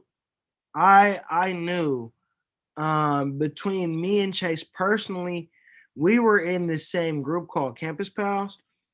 So after me being a sophomore, we were a lot closer as friends. We were already cool as friends, but after us being in the same group, we kind of established like, yeah, we got a common goal and we need to work on that and work through that. I was working at the radio station at the time, so that kind of diverted a lot of my like time and effort to trying to get a common goal, but it allowed a lot of doors to open because they did the Welcome to Howard show, the Welcome to Howard show on I mean the 106 and Howard show on the radio station. And then when they did Welcome to Howard, the video show and everything, that all took off. We knew like they were really like famous back then off of that. I wouldn't be surprised if those views are in the millions now. Like not several hundred million, but like Was back in the day, was Chase working on anything that was now kind of is now developed and yeah. Listen. You know Ill Roots? yeah. Yeah, Chase B was the DJ for Ill Roots. Wow. Yeah, so let's we can, if we go back in Chills, time, man. Like this is crazy. I'll drop a dime on you. Chase B did the chopped and screwed version of Chance the Rapper 10 Day. He did 10 Day. He did the chopped and screwed of 10 Day. Talk. Yeah, and that went like did triple backflips on the internet. We talking blog era. So like Ill Roots is backing, bro, and they're like pumping the shit out this motherfucker because they know him and Travis are connected, so they're pumping Travis too. So So, it's real quick, was he connected to Travis and Howard years? these motherfuckers are friends from Texas. Okay, fair enough. Yeah, they're friends from Texas. So like Travis Scott, Chase B, like they all knew each other back home. I want to say Ashton Travis and Travis Scott used to be in a group together. Or it was Ashton and Jason, one of the two, but yeah, they all knew each other previously. They were all formerly related. So for them, it was picking up where they left off, more or less. That's crazy because it kind of reminds me of the story that I was talking to Malcolm about last week, a couple weeks ago, how him and Marauder went to high school together and were in the same TV film class. And Marauder went on to be Gold Link's DJ, and Malcolm went on to be Malcolm, right? So it's like it's crazy how like you're together with your friends, and then somehow things work out, and you go on and do amazing things with your friends, not even knowing that that's what's going to happen 10, 20 years down the road. Marauder is really the plug. Marauder is really the plug. Malcolm plays down how popular he really is because Malcolm used to be a basketball player out here. A lot of I heard that. I heard Malcolm was a pretty talented b-ball player. He didn't mention that anything. I'm gonna have to talk to him about that. No. Oh. Not pretty talented. No, that nigga used to hoop. Right. I heard he was a good basketball player. I've heard that from people, but I wish he would have talked about that in his like interview last time. To play down certain things, that man used to hoop. He used to hoop. He's modest. That man used to hoop. He used to hoop. Go do your research. I'm absolutely going to. That man used to hoop, and he was relatively popular in Maryland. He's not a nobody. So like I know he was. I wasn't. No. You're good. So like him and Marauder together are like the dream team. You feel me? Because like Marauder has what we like to call like an unlimited hood pass. I shit you not. I'll tell you a funny story. I'm trying to book this now very large artist in LA. And then the booking don't go through or whatever. I'm talking to his manager and I'm just like, like, sorry we couldn't do whatever, but still send me some records. I want to pump it out here while I'm on the East Coast because I'll be on both sides, but while I'm out here, I want to get to these other DJs. He was like, you know what, I would, but we already got somebody out here. I was like, all right, who? Like, let me know. I'm trying to get the records off them or something. They was like, oh man, you gotta tap in with DJ Marauder. I was like, oh. I was like, oh, this somebody. I'm in LA talking to somebody from LA, connected to him by somebody in LA, and they're like, no, you gotta tap in with Marauder. So, and it's always been that way. He really has always, as long as I've known him, I've never seen him somebody deny his face card. Never. I've never seen anybody deny his face card. I've never seen a room Marauder can't get in. Like he Gold Link DJ, but he was Glizzy DJ too at one point. Yep. Like he tied in with everybody. Yeah, we're tight. I mean, we're not tight, but we definitely have had some conversation about cars because he has a Corvette. My dad has a Corvette, so we always talk about. He's got so many fucking cars, bro. Like he's annoying with cars. He's hilarious. him and Raheem Supreme are the two most annoying niggas with cars. Why? Why are they annoying? Because a good annoying, not bad annoying. Okay. It's not a diss. All right, but because they will pimp down on some cars. Like they really be getting their cars fixed, getting them tuned up, getting them washed. Look, I got new parts. And so it's like, if you're a real gearhead or like me, I'm a real car head. So I'd be annoyed because I'm like, I don't have no car. Where my car at? Like, I want to fix my car right now. I drive a Nissan Versa, man. I feel you. Or my whatever I got in LA. So yeah, boom. You got that Jimmy, don't you, in LA? No, sometimes I'll be driving the pool truck, but Okay. my mom's got rid of mine when she was going to UCLA to finish off some school stuff. So I told her like whenever I go back out, I'm gonna come back out with something special. Something But special. Marauder and Malcolm together are really a dream team. Like Malcolm is really Yes. like the world's best DJ student. You feel me? Like, because a lot of people don't know he hasn't really been DJing for 3-4 years, I think, maybe 5. if that. If that. I know, man. I mean, I've definitely like as I said in my interview with him last time. I was like, dude, you're a student of the game. You're a nerd of the game. It shows. Like, you know, I've seen you in the clubs just standing to the side, not even going to the DJ booth, and just watching. And it's like, Well, it's impressive. He was smart enough to have the plan before he got in the game. So he really like, and you could see it mapping itself out. Luckily, because of the landscape of how things go out here, if you're from here and you align yourself properly, it's gonna work out in your benefit. You Right. understand? So that, and then the perfect timing with Bacon Bear, like all that shit was chef's kiss. Dude, I mean, look at Joy Club. Jesus. I mean, Yeah, but really, it was their stewardship. Malcolm and Tony together, they not no joke. They not. No, not at all. Not by any means. I think I've they're, done a they're couple. not they're not to be played with. Like we didn't had our little whatever, but them is real. Like they know we big respect for them. Big respect. Yeah, like, absolutely. I mean, I've definitely DJ'd a couple Joy Club parties with Marauder and Malcolm, and it's like the back and forth. It's like what in the world? Like I DJ'd one of their first joints. One of their first ones when they first was bringing in people way back. And I was like, man, this shit really finna like turn over. Cause I remember they were switching me, Bear, and Malcolm out often. Like during that promotion cycle in the initial spaces when she was still more DJing too. And then once they grouped up and transitioned into formal Joy Club stuff, all that stopped. Like they got their own tiers and levels and everything else.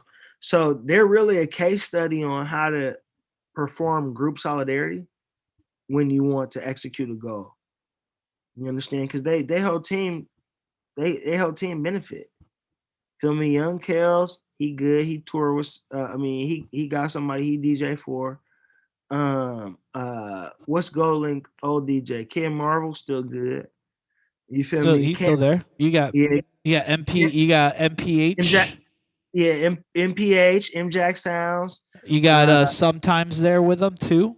Yeah, that's Kels. That's young Kels. Yeah.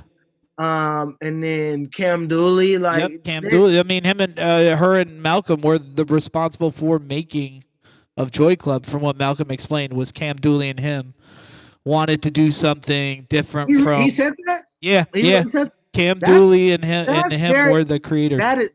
That's very, very kind of him to do that. That's very, very kind of him to do that. A lot of people don't always give credit out, and she's really like her being a founding member is really big and prominent. And I'm glad he shed light on that.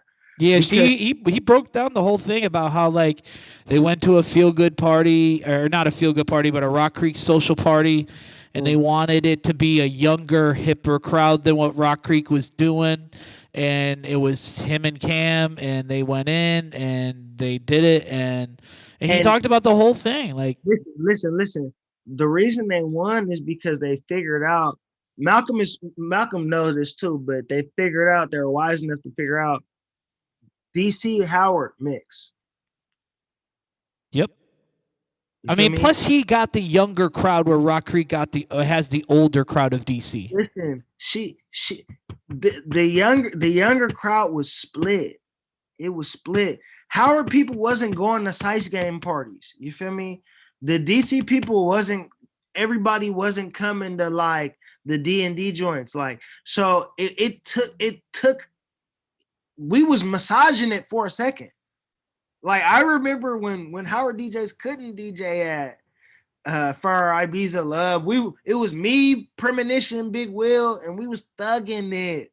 We were really thugging it because we had to still play politics. Like we had to really play politics. So they really came around when it was great timing. Like the old guard had really transitioned out. And Malcolm was old enough to really understand that. He had lived through it already. So he had seen things changing, and then Cam Dooley being smart and then being at Howard at that same time, and also being extremely popular. Extremely popular. Extremely popular.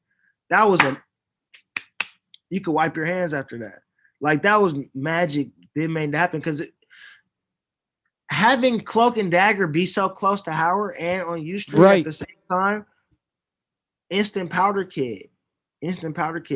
And it made all the other shit around there start going up because Law Society, Cloak and all that shit, it had never been that.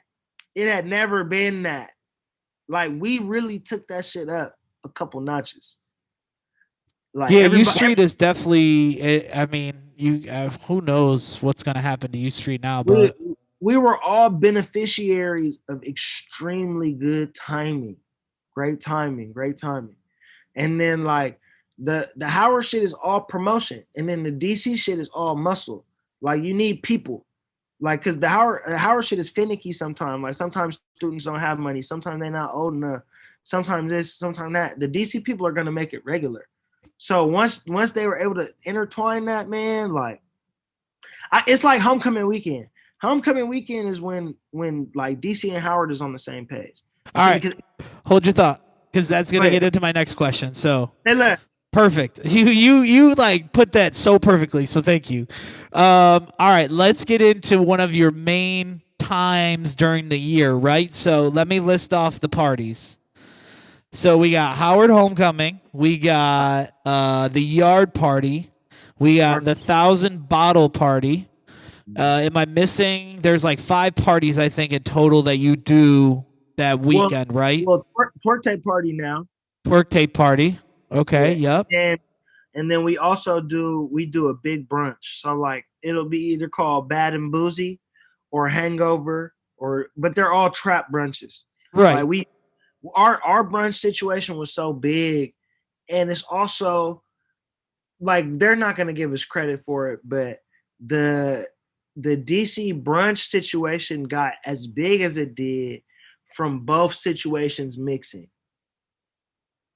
Like because you have the variety of brunch and the different types and the volume, as many different people doing it at the same time, people take brunch so seriously.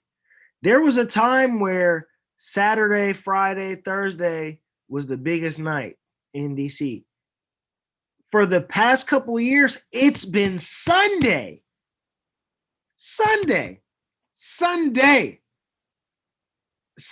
Not even Sunday night. You feel me? Sunday. And it's an 8-hour sprint.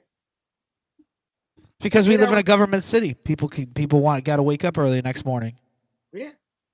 But even Sunday night started getting popping after that because they would do Reggae on the Roof or Capital Sunday night or Josephine, blah, blah, blah. Because you can't go to Park Sunday night. Sunday night is gay night. But you can go Sunday. You can be at Park 10 hours on a Sunday. And it's cracking. Cracking. Top to bottom. Outside, inside. Line around FedEx and back. Cracking. These DC brunch is a lifestyle. Go ahead, though. So I want to know if you could explain to the folks at home what like those parties are, like 1,000 Bottle Party, like the Yard Fest. I have titled this transition your DJ transition because I learned it from you from watching a Yard Fest video.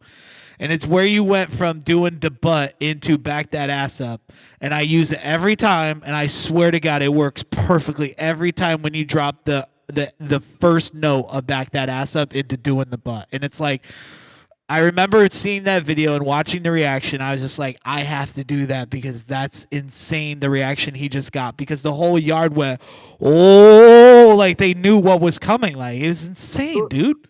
The cool thing about that is that's not even the yard. That's the tailgate. That's a parking lot down, not down the street, but down the hill. So and I okay, so we have Yard Fest, right? Which is big. It's a big celebration in this home. People are gonna be there, whatever, this and that. But tailgate is kind of like its own little freedom celebration, and it's for the people. So when you see me on top of like a moving truck with some DJ equipment and a tent, and it's a sea of 4,000 people, that's real. Like that's real. Like that's not no made up concert or nothing like that. That's just me and the Doing people. Chubbs, yeah.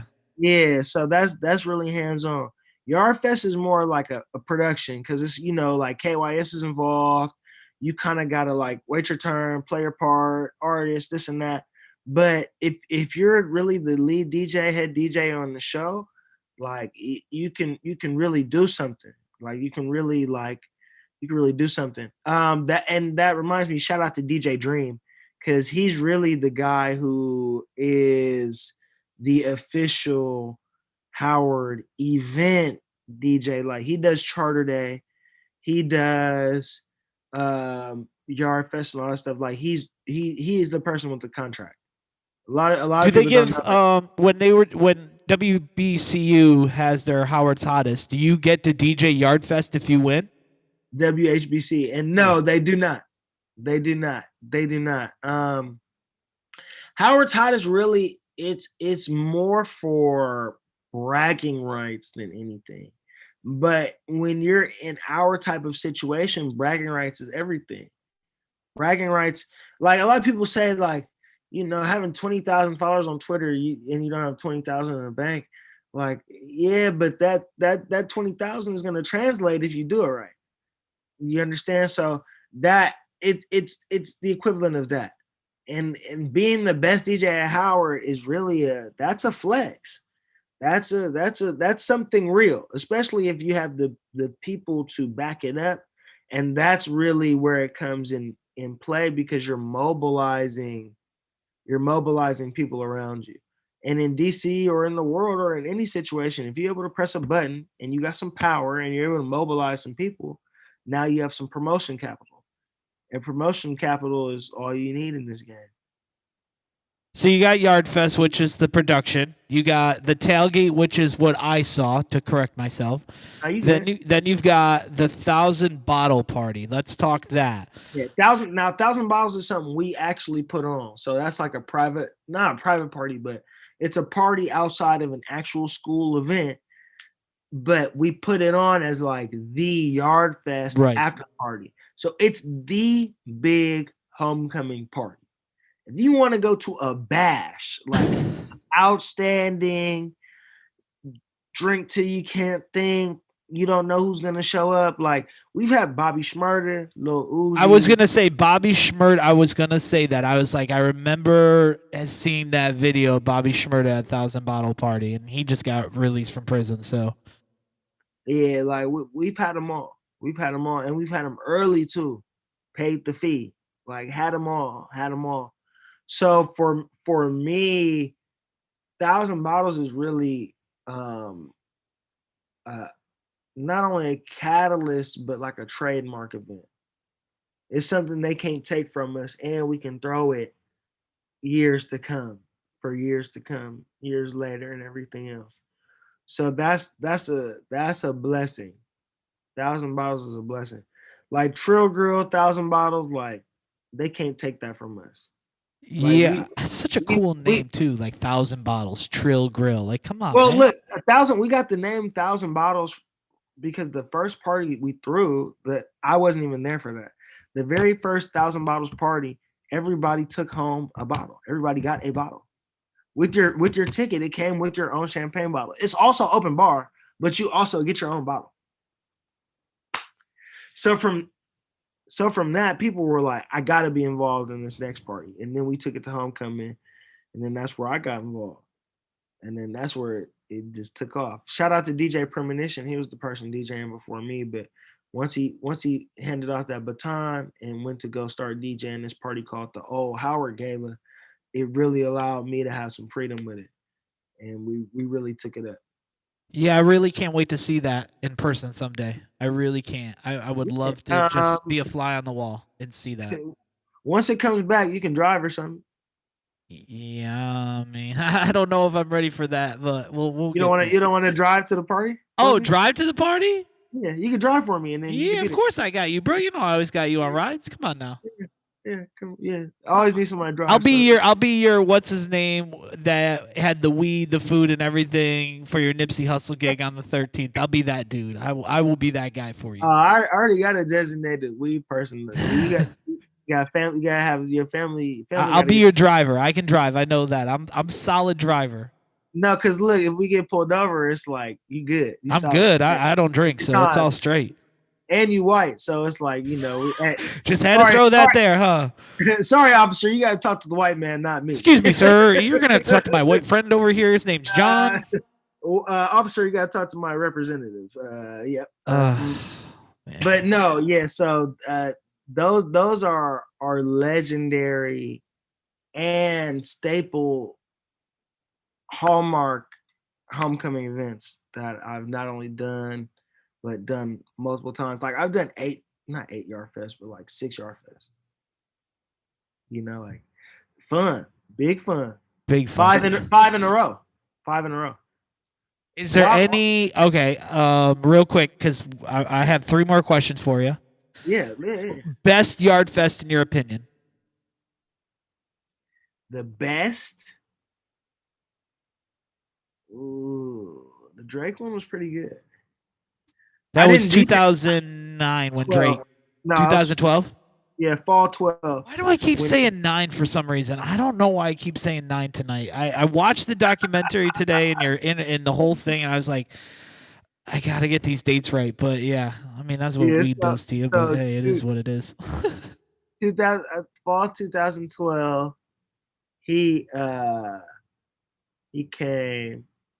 Yeah, that was a good one. That was a really good one. In the video, it kind of like cuts to different parts of the crowd, but like you probably were you there at Yardfest when that you weren't there, right? I was there. You were there. You just weren't DJing, right? I wasn't DJing. I know that. I remember that part. Sorry, it's a big little controversy about that. But yeah, I was there. I just wasn't DJing. How because I see the video clips. How insane was it when he came on? Like people tried getting on stage, right? Like people tried totally climbing over the subwoofers. The lady had to they had to stop everything because some lady got trampled. Like on top, you know how they have the metal. Yeah, the metal barrier in the front. Yeah, the barricades are falling over and people are walking on top of other people. And there's a lady on top of the barricade and people are stomping on her head trying to get over.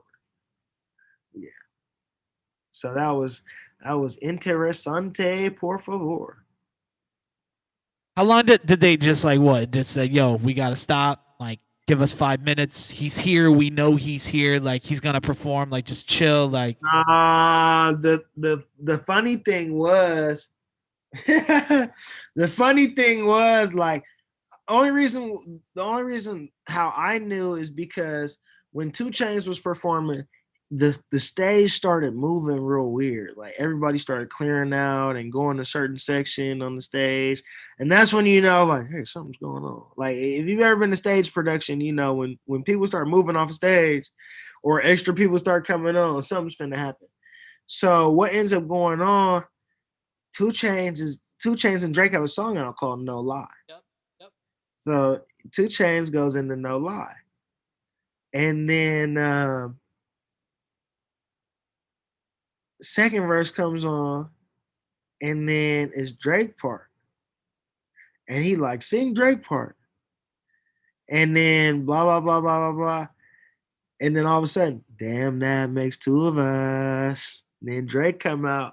And it's like, oh, that's what really made it so like, what the fuck? Like, it was so shocking as much as it was hilarious because me and the homies are in the crowd getting high. Like, what in the fuck is this shit right here? Because I want to say like somebody else performed too, because it was going up. I was like, man, this homecoming getting interesting this year. They pulling them people out because I want to say T.I. was supposed to go and Meek was supposed to go next, and these people were all popping at the time. So homecoming was looking good with the roster that it had already.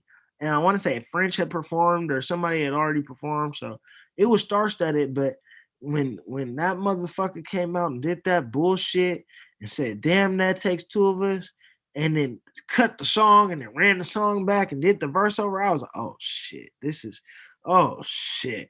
It was like seeing somebody get beat up and they can't help themselves and you can't intervene, and then the other person is just socking the fuck out of them, and you're just like, oh shit, oh god. Yeah, so the next song he does, I want to say like he talks a little bit. And what he gets into next is really like shocking to me because you're at Howard, you know, this is a black school, and he goes into hell yeah fucking right, and I swear to you, everybody there is like hell yeah, hell yeah, hell yeah, in their Lil Wayne voice, you know, fucking right. And I was like, wow, this woo power. Wow.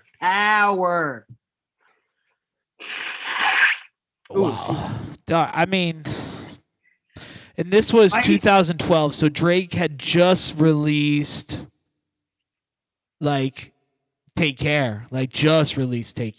Possibly, maybe. This was after. It was the fall of 2012, right? Yeah, so I think he was on a little promo situation, but bro, this motherfucker was so hot. He was on fire, bro. He was really on fire. He could have performed the Flight of the Bumblebees that day. and people would have been like and performed it with him. Like it was really sickening. Like he had a chokehold, a real chokehold on the crowd. He still does, bro. Yeah. After he got booed at that Golf Wang show, it's been real testy after that. He's been kind of have to fight. But at that particular time, right then and there, bro, he was bulletproof. That's when I knew he was really bulletproof, Teflon. You're at a black school. It's 75% black people, 85%, 90% black. I would say 90. We'll say 90 to 95 for sure. Black people there, and it's probably 10, 15,000 people in the crowd, maybe more. Free, everybody just out there, and they're screaming hell yeah fucking right. I'm sure you could have heard that shit at the McDonald's, bro, on Georgia, like the crowd like saying hell yeah fucking right. You could have heard it from Silver Spring. That's like I'm not saying the audio from the system. I'm talking about just the crowd like noise. That's what I'm saying. So like Silver Spring is obviously an embellishment, but let's say you got off at Georgia Avenue Petworth and you walked a mile, you could have heard it. Wow. Could have heard it. I'm just trying to fathom Howard like gets on that hill, and then like the buildings are blocking it, but after the audio gets released past that part, you can hear it down the street, around the corner, all that stuff. So you should have heard it a block or two away as well. Damn. All right, man. Final 3 questions. You ready? Let's do it. Question 1. Your number 1 DJ gig from hell. Like, if you've had a DJ gig from hell. From hell? So I love doing this because it makes you guys think. Like most people have said they really haven't had a DJ gig from hell because we all love what we do. So it doesn't really. Like, oh my God. I hate when people lie. I hate when they lie. All right, come on, man. So I hate when DJs lie too. I think Malcolm said his was the equipment didn't work or something. Like it was missing equipment. So if you have one that sticks out, I just want to know, like, why was it a DJ gig from hell? Why? And what did you do to overcome it if you did? And did it work out all right in the end, I guess? And you don't have to be specific, but I'm just, Well, I did tell you that story earlier, and I did end up getting another laptop before the show was over. So that's one that was kind of like saved. But from hell, I mean, there's a time I DJ like 14 hours. You ever dealt with a bridezilla?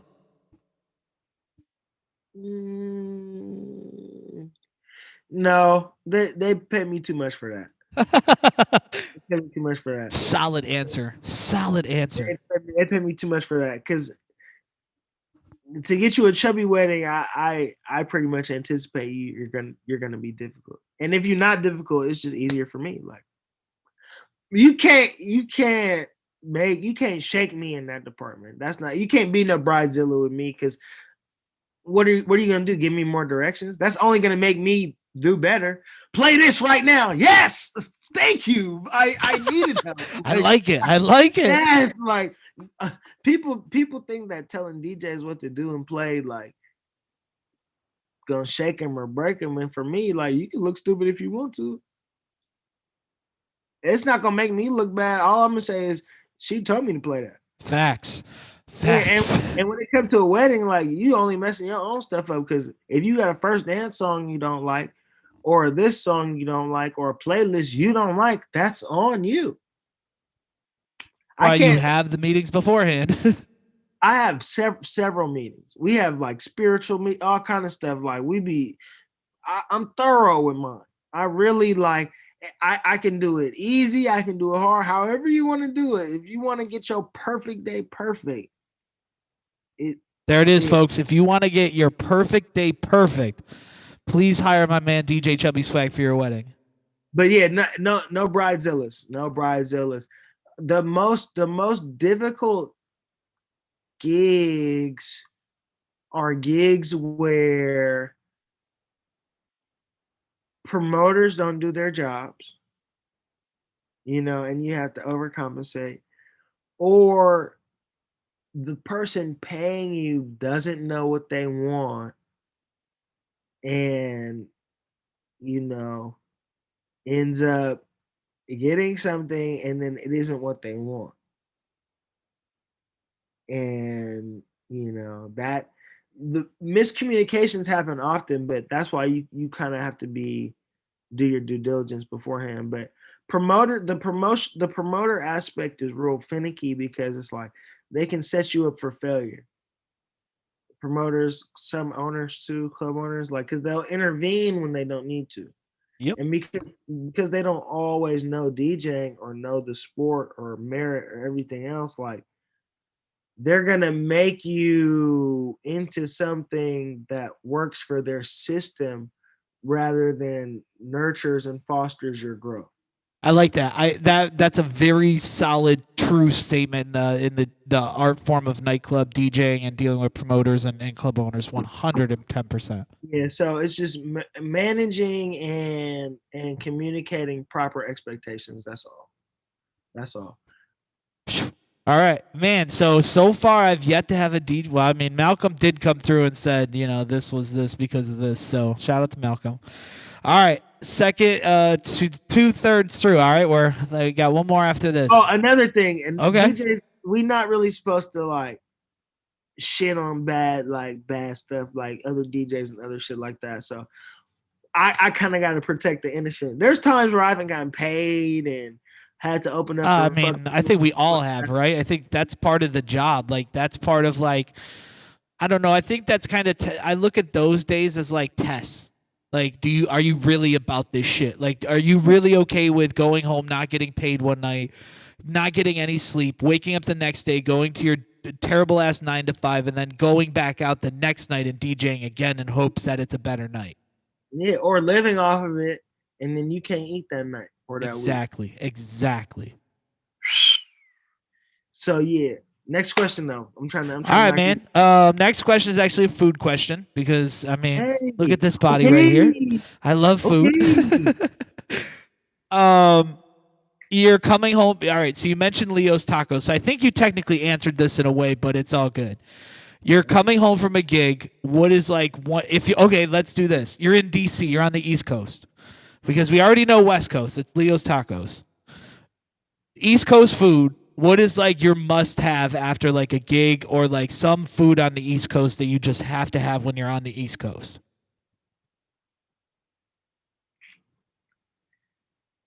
Ugh.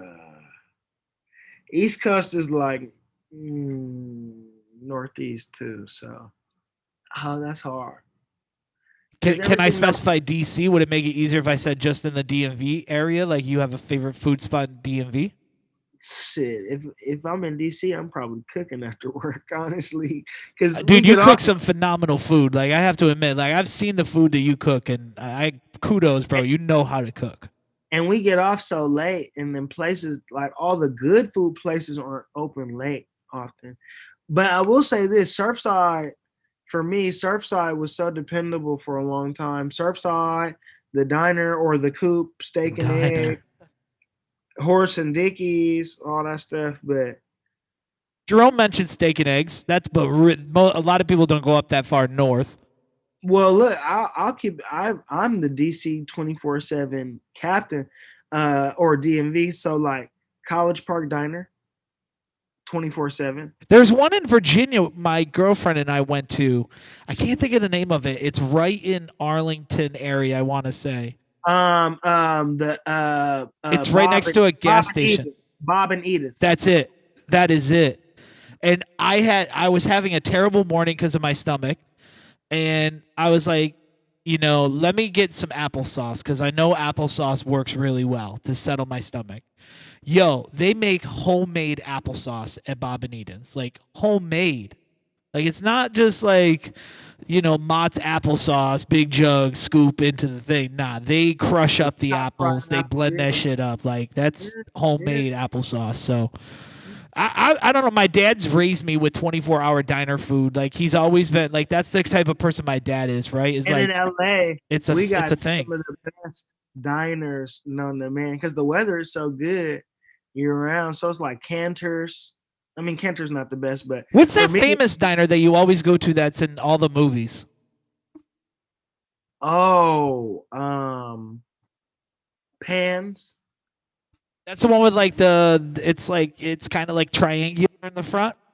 Like the 50s joint, Yeah. Pans, Okay. the Pans, the Pantry.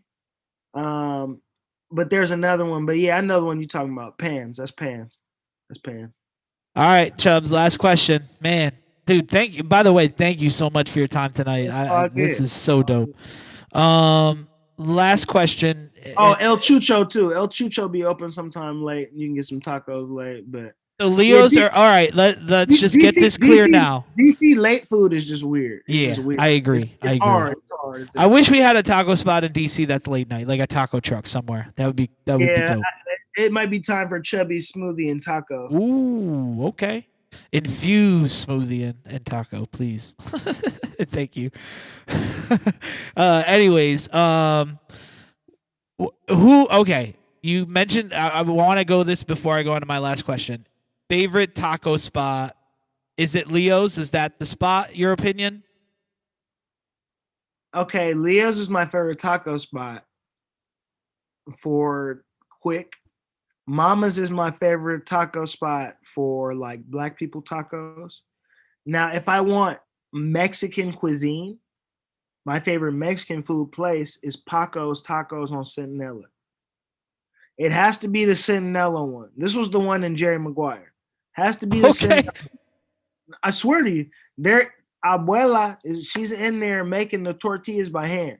Like, and you can see her in there making tortillas. Like, they have a place where you can see her in there making tortillas by hand, corn and flour. You understand? Like, it's not a game. It's Real deal. All right, man. All right, we're gonna stop talking about food because I got my nice bottle of water. I'm doing the Jerome Baker healthy thing. Like, got my water. I haven't even opened up my Reese's snack cakes that are to the right of me. Like, I'm doing good tonight. Like, I'm doing really well. I'm about to make me a smoothie. I got some frozen food in there. I think I'm gonna get it. Like Alizé, who's speaking of, Alizé is on next week. We're gonna be interviewing Alizé next week. Hey, that's my guy. He used to have me on his show. How to make it in DC. So it was me, him, Paris, and Julian. and Janky Slamsworth. We was all the hosts and DJ on the show. He's like a smoothie expert, by the way. Alizé is like dogs putting like he swear he me sometime chai seed, like celery, tomato juice, like all this stuff. He me sometime with the smoothie. Yeah, he's hilarious with his smoothies though too, because he'll do some real like rough man nature boy shit. This motherfucker will put the whole kiwi in the smoothie, skin and all. I'm like, you are dangerous. You are a dangerous motherfucker, Alizé, boy. Yeah. Oh man. So shout out to Alizé. We're gonna have him on next week. So smooth. I'm gonna call him Smoothie King Part 2. Before you have him on, make sure you go listen to his KYS debut. It's on SoundCloud. I'm gonna look that up this week before. Yeah, it was from year 2000. So it's up. And I competed against him in the 3 style. And here's a cool little story that you'll find more about next week. But DJ Amon-Ra went on before him in the battle. And Amon-Ra, for whatever reason, called Alizé a weed head and started just dissing Alizé on these weed records. And Alizé and I laugh about this all the time because we all know Zay. And he straight up came out. And I watched him do this in the damn green room. That's the crazy thing that blows my mind. That's how dope of a DJ he is he straight up changed the first 5 minutes of his set to just fucking clap back at Raw. Like just playing Weedhead songs like Smoke on the Water, all this Jimi Hendrix shit. Like, man, fuck you. I smoke. I don't give a fuck. Like, it is what it is, bro. Like, you're messing with the wrong one on that side. Yeah. So Alizé is feisty. And he's always been like, for me, he was a muse for a long time. And then there was a time where he was a mentor. And then there was a time where I wanted him to be a competitor. You feel me? Like, not in any like disrespectful sense or nothing like that. But I wanted to grow up. You feel me? So you learn a lot from bro. Bro's competitive. He's competitive. And like me, we in some situation where we won't sleep until we understand it or until we get it or until we win. We hungry. We still hungry. Alizé, like he used to go by the boss. You understand? The boss, like that was his drop, but he really the dog. He really the dog. Like he's really the dog. Yeah, he's really the dog. So it's like, you know, when people say you gotta have some dog in you, like Alizé, it's the dog not in him. He is the dog. Right. He's the dog. He's the dog. So like when people have like their switch, like DJs have their switch, like, you know, when it's a time where Malcolm be DJing, and then there's a time where Malcolm be DJing. Yeah. I totally get it. I totally know what you're saying. Yeah. So, or Zay just be in there doing alley oops all damn day long. Or like when DJ Money be DJing, or when he be DJing, like DJing and talking and everything else. Yep. Alizé switch is like, he got like 2-3 switches. You feel me? And they all on.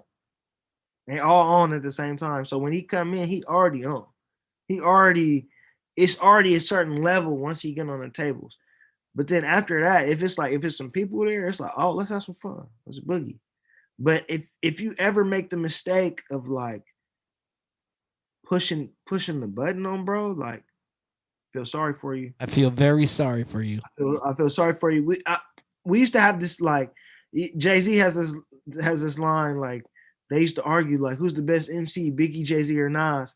Like, we used to really be out here like, who's the best in the city? Is it Quick? I'll put Zay up against anybody any day of the week. Is it Quick? Is it Zay, or is it Reds? And that's a man. I mean, I think that's definitely top 3 right now for radio DJs. Well, this was, I wouldn't say that now. This, and then because radio now is all right. I'd say if we had to say, I would say Malcolm, Quick, and probably Reds.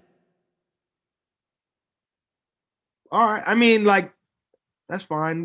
Radio now, I'm just saying radio now is different than Oh, radio. way different. Way different. So I Way don't different. I don't want to get into Yeah. I feel you. I feel you. comparing because I really like a lot of the DJs now. And I like how they're able to have freedom of expression with everything else. I'm just talking about the old days, like I'm talking between 8, 12, them type of where you had to do radio club, everything else. And the conversation for a long time was like, who's the best? Is it Quick? Is it Zay? Is it Reds? And how we used to settle it was like this, like, okay, we used to settle it like if you want one DJ for one night, not for a week, not for a weekend, one night, who's it gonna be? And it's gonna be Alizé. All day. All day. All day. And because Alizé is gonna take you to a play, he's gonna take it there. You feel me? Quick and DJ his ass off. You feel me? Like don't. Yeah, I mean, I'm not saying anything against Quick or Reds. Like they're both very dope DJs. Well, I'm about to tell you the difference. Quick and DJ his ass off. Like Quick and DJ his ass off. Quick is if it came down to like a radio DJ creative player, Quick is a 99. You understand? But the 1% that he's missing is DJ Alizé's intangible. You feel me? Which is the coldest fatal flaw, like an extremely cold fatal flaw. And where Reds comes into play is that Reds is just extremely great. The skill level is off the chart, but he will he used to come short in like the song selection, party rocking situation, and not come short as far as like overall come short comparably to the other two. I'm only talking about these three. Right. And these are three great, people I've never been before. So I'm just saying this with all respect. Right, absolutely. I mean, we're saying this out of being nerds of the damn hobby. DJ shit. Yeah. But if you was taking one person for one night, and this is based on DC politics, is Zay, bro. It's gonna be Zay all day. I mean, it's just look, as we said, all the respect to Tony, to Reds, and to Quick, and all the other radio DJs of back in the day. But if it was a weekend, it would be Quick. If it was 3 days in a row, it's gonna be Quick. Because I feel like after the first day, if Alizé win over the first day, the second day he might get bored. He got to be challenged every single day. So then you challenge the man. You're like, yo, Zay, I'm gonna need you to do this today. No. How do you challenge a winner? You push them. It's just like any other champion. No. They have to challenge themselves. Yeah. I mean, yeah, but I think you can push a champion. I think you can. I think if yeah. I feel like if the landscape is do this and this, then yeah, he's probably gonna fixate it to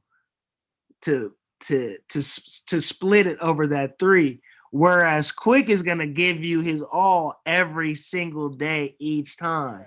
So that's where I feel like Quick is probably the smartest, like the wisest DJ businessman. He is on his business shit, bro. Shit top. That and the timing of everything, but he's really like the most gifted out of the group. Because remember, he was DJing in clubs at 12 years old. Right. And then being in a place like Baltimore, they're gonna allow that to happen because you're providing a positive role model to not only your peers, but to motherfuckers older than you. You feel me? It's grown people looking down on you like, damn, like I'm trying to be like a little Quick, like especially in Baltimore, bro. Yeah, exactly. And then you grow up in probably 2 or 3 of the most important local national cultures ever. You grow up between club music, go-go, and East Coast rap. His favorite group, Wu-Tang. Right. Still to this day. I want to say Ice Cream is his favorite song, but Wu-Tang is his favorite group. But he can traverse both. He can traverse all groups without, and then he does the Southern stuff well and everything else. Like I could talk DJ stuff all day, but We're nerds, bro. We can literally yeah, have. I mean, yeah. you and I have been going at this for almost an hour and a half now, which is dope. This is the longest interview I've done, but I'm just like, as I said, like, No, let it fly. let's let it fly, because it's going to be, as I said, to kind of give a heads up, like, we're going to be launching our YouTube channel. So all the full interviews will be posted, hopefully shortly. I have them all saved. So, and this is, being recorded as well. So I'll be able to post this up as well later. But yeah, man, like, Quick is definitely a solid DJ choice. I think you as I said, we're nerds of this, so we study this shit every single day of our lives, to like the point of you just like pulling your brain out, like, of some of the stuff that you're studying, like. But yeah, all right. the rubric for ranking everything is so like it's different per DJ. So different. Yeah, but go ahead. I know you got another Last question, man. You ready? I'm ready. This is gonna be tough. It's always tough. We'll see. Top 3 DJ moments ever in your career. And I want it and I don't want it based off of I got to DJ, and I know you would never do this because I know you're a good, solid human being. Yeah. I do not want this based off clout. I don't want this because it's such a huge gig and I did this, et cetera, et cetera. I want it because this was big to me in my career, because it's big to me. Like, it's my moment. So, like, as you said, like, the Nipsey June 13th show was massive for you. So, like, in your opinion, but we already know for sure that the Nipsey tour in totality is probably one of your major moments in your career. I'll probably surmise it with that one show, and that'll be number 3 for me. Okay, so what's number 2 then? Number two is Bobby Shmurda, Howard Homecoming, 1,000 Bottles. That was like lights out. Did you play the record? I can't obviously say the second word, but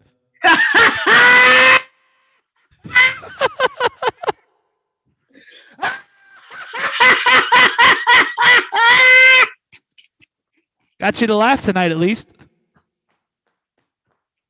Hell no, you can't say that shit, motherfucker. Hell no. Yeah, but I played it though. At least I'm respectful, and I know, like, damn, like. The funny thing is, you probably waiting this whole night, like, can I? How am I gonna ask this one? Like, But yeah, so okay, look, the night was perfect because he comes out and he's stumbling drunk, like probably as drunk as he's ever been, and I don't even think he was able to actually legally drink at that time. Like, looking back on it, I want to say bro was like 20. so bro comes out, and then the whole GS9, they out there, they doing their thing. And then, cause it's like we play the song, we play him out because Chase B's on the mic. So we go silent first, and everybody's like, what's going on? Cause the party rocking. We're going up stupid at this particular time. Like, I know, like, you've seen me do some crazy stuff at parties, like you come in and the party already rocking, but this is like party starts at 10:30, but we're playing music at 10:15 because there's people outside, and it's like rocking, like people are coming in dancing. So it's rocking, still stupid rocking. It's like 1:30 or something. It's like in the third-ish hour, but Chase B is like, I know it's a song. It's a song we ain't played all night. Like, he hyping it up.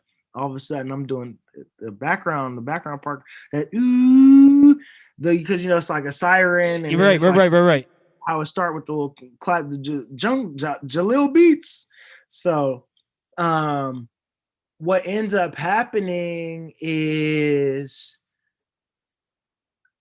Chase be like, we ain't played this one particular song all night. And Bobby starting coming out while the song is playing, like the top part, like it ain't no words yet, because I'm looping the top part.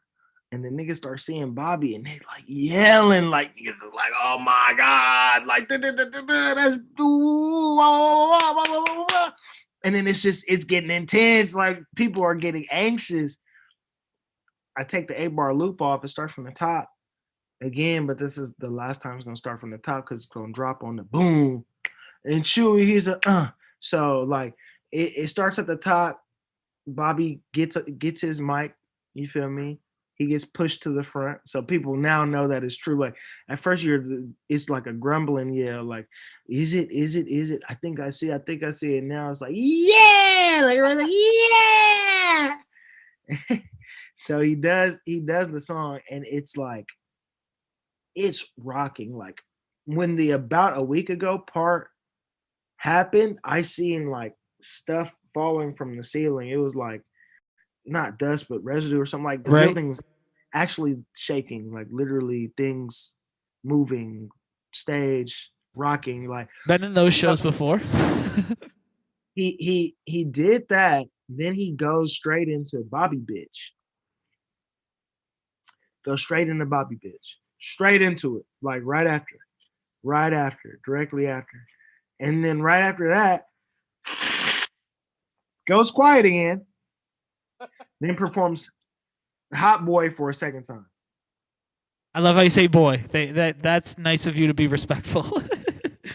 Trying to help you out, but Fair enough. I totally know the deal, man. Like I get it. he performs it for a second time, and the second time is better than the first. So it's lights out crazy in there.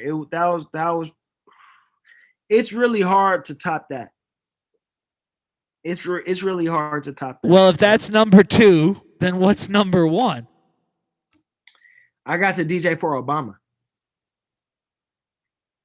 All right, I'm going to use this as a clip. I'm going to have 3 clips for you for your interview, all right? We're going to do the death funeral mix.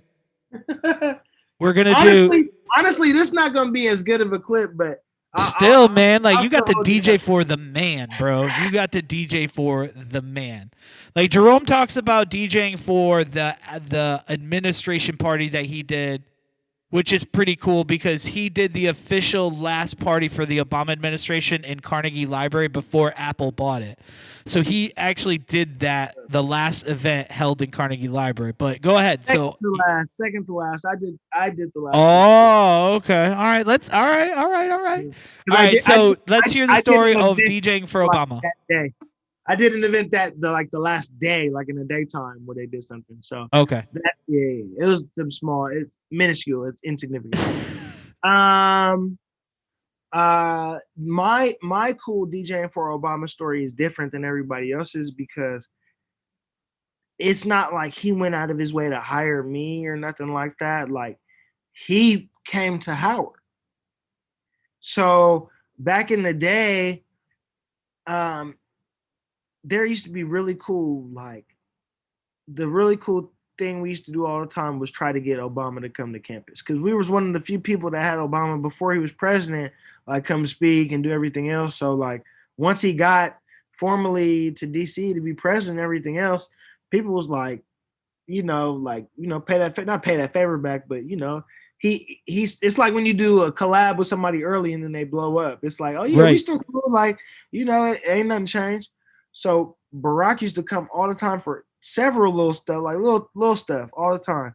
But one of the times where we knew he would be there every time was a scheduled game between Howard basketball and Oregon State. Because the coach of Oregon State was Michelle Obama's blood brother, Craig Robinson. So every year we would either play there or they would play here. And whenever they would play here, it would be at Howard. And I happened to be DJing the games at the time. So, like, I'm doing the game this time, and they'd tell me, like, hey, you got to be there 3 hours early. We got to check all your bags, and you feel me? And this is at a time where I'm still dabbling on the line, so I had to bring my nice backpack. Your nice backpack. My clean backpack. The clean one.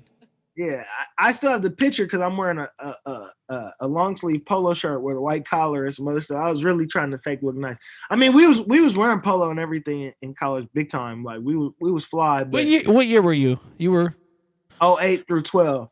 So you were after me because I was 04 to 09, and we were definitely rocking polos, My sophomore, junior, senior year for sure. Oh no. We were see. Let me make a distinction real quick, and this is no disrespect to what you got going on. You're all good. See. You said y'all was rocking polos. See, we was rocking polo. Right, polos. That's what we were rocking. Oh, no. We was rocking polo, everything. Like, I see. Okay, yeah, polo. Like, I got a polo blanket. I got polo hats. I got polo jacket. I got purple label, rugby, chaps, all that. If it's Ralph Lauren, I got it. Books, cups, table. Come on, don't play with me. Fair enough. Yeah, all right, so you were wearing polos. You're in the looking good. You had to check your bags 3 hours early. All right, let's continue. So, the game, like the proceedings for the game start, and I want to say he comes in like during that, because he comes in before the anthem, but he comes in after like people are there. Because he has his own section. Like, he's sitting around, it's people sitting around him, but it's like still Secret Service and everybody else. Like, it's thick in there. Like, it's still DC. It's still like, I know it's Howard, I know it's Georgia Avenue, but it's still DC. It's still thick in there. It's still very, very like different. So the whole gym is packed. Like, absolutely, like people standing on top of each other to be near Obama like he's Jesus. And it's kind of like really interesting. But what ends up happening is that I'm able to play My President is Black for Obama and kids and wife there. And he gives me a head nod from where he's sitting to me. Like, yeah, I see you. What's happening? Yeah. So yeah, we definitely clipping this one. Yeah, you're funny. But no, that's and it a lot of the people that I went to Howard with at the time, we kind of joke about it because it's almost like you can never tell nobody that story and have them and think that they'll believe it on the first time, because they don't and they won't. It's like, yeah, I mean, but like, bro, dude, you were Nipsey Hussle's DJ. Like, come on, man. Like, people don't believe that to this day either. You got autographs, photos, tweets, the works. We live in the finesse generation, so it's like they think I'm a finesser. I think commenting on that right there. I saw something on Instagram the other day that said that our generation is technically one of the best generations, because we came from a time before technology was really a thing, so we know how to value not having it and knowing, the hustle and the hard work and the ethic and all of that. But we're also genuinely very smart of a generation because we have the technology and we know what to do with it and we grew up with it. So it's like we have the best of both worlds. Yeah, we were the last generation before technology was really everything. Yes. Now people, you have to live with technology, wearable technology. Like, I remember when wearable technology was just a watch with a calculator. Ooh, Casio, baby, Casio. Or a cell phone that came in a briefcase. Like, my dad had one of those, cell phone in a bag. Yeah, or the bricks. You feel me? Like, mom had a brick.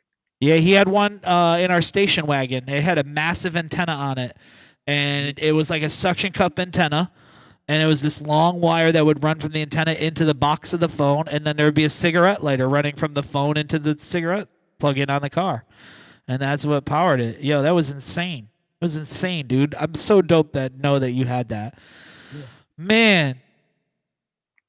Yo. Dude.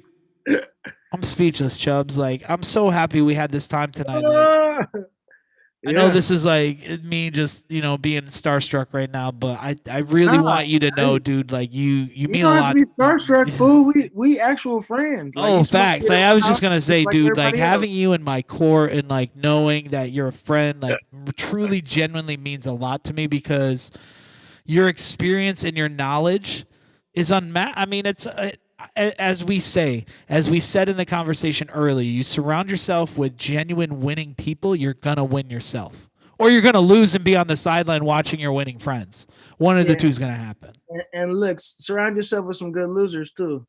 Bro, you're far from a fucking loser. Don't ever say that. I was gonna say like, none of my friends are losers. No. I'm just saying, surround yourself with people that know how to lose well. Also. Oh yeah, too. That's a man. Preach. Those are the people with character you can learn from. Like before Chase B ever won anything, I seen him get passed over. You understand? Like I seen when he had first transitioned into DJ and he was trying his hardest to get people to listen to him, and motherfuckers was just like passing on him. You feel me? I remember when people was passing on him for me, and I was telling them like, nah, Chase, be the truth. Like, nah, bro, really up next. Like, we was having Ustream battles and everything, but people used to sleep on him. People used to pass on Nipsey.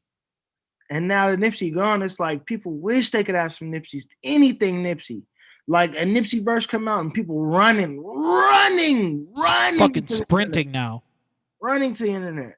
So, you know, I think that's a main critical part in every musician's career is to be told no and to be rejected and to have that peace. I don't trust nobody who ain't bumped their head.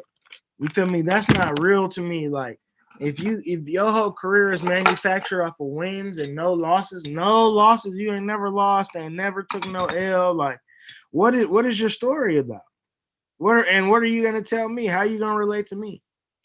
Like what does this have to do with me?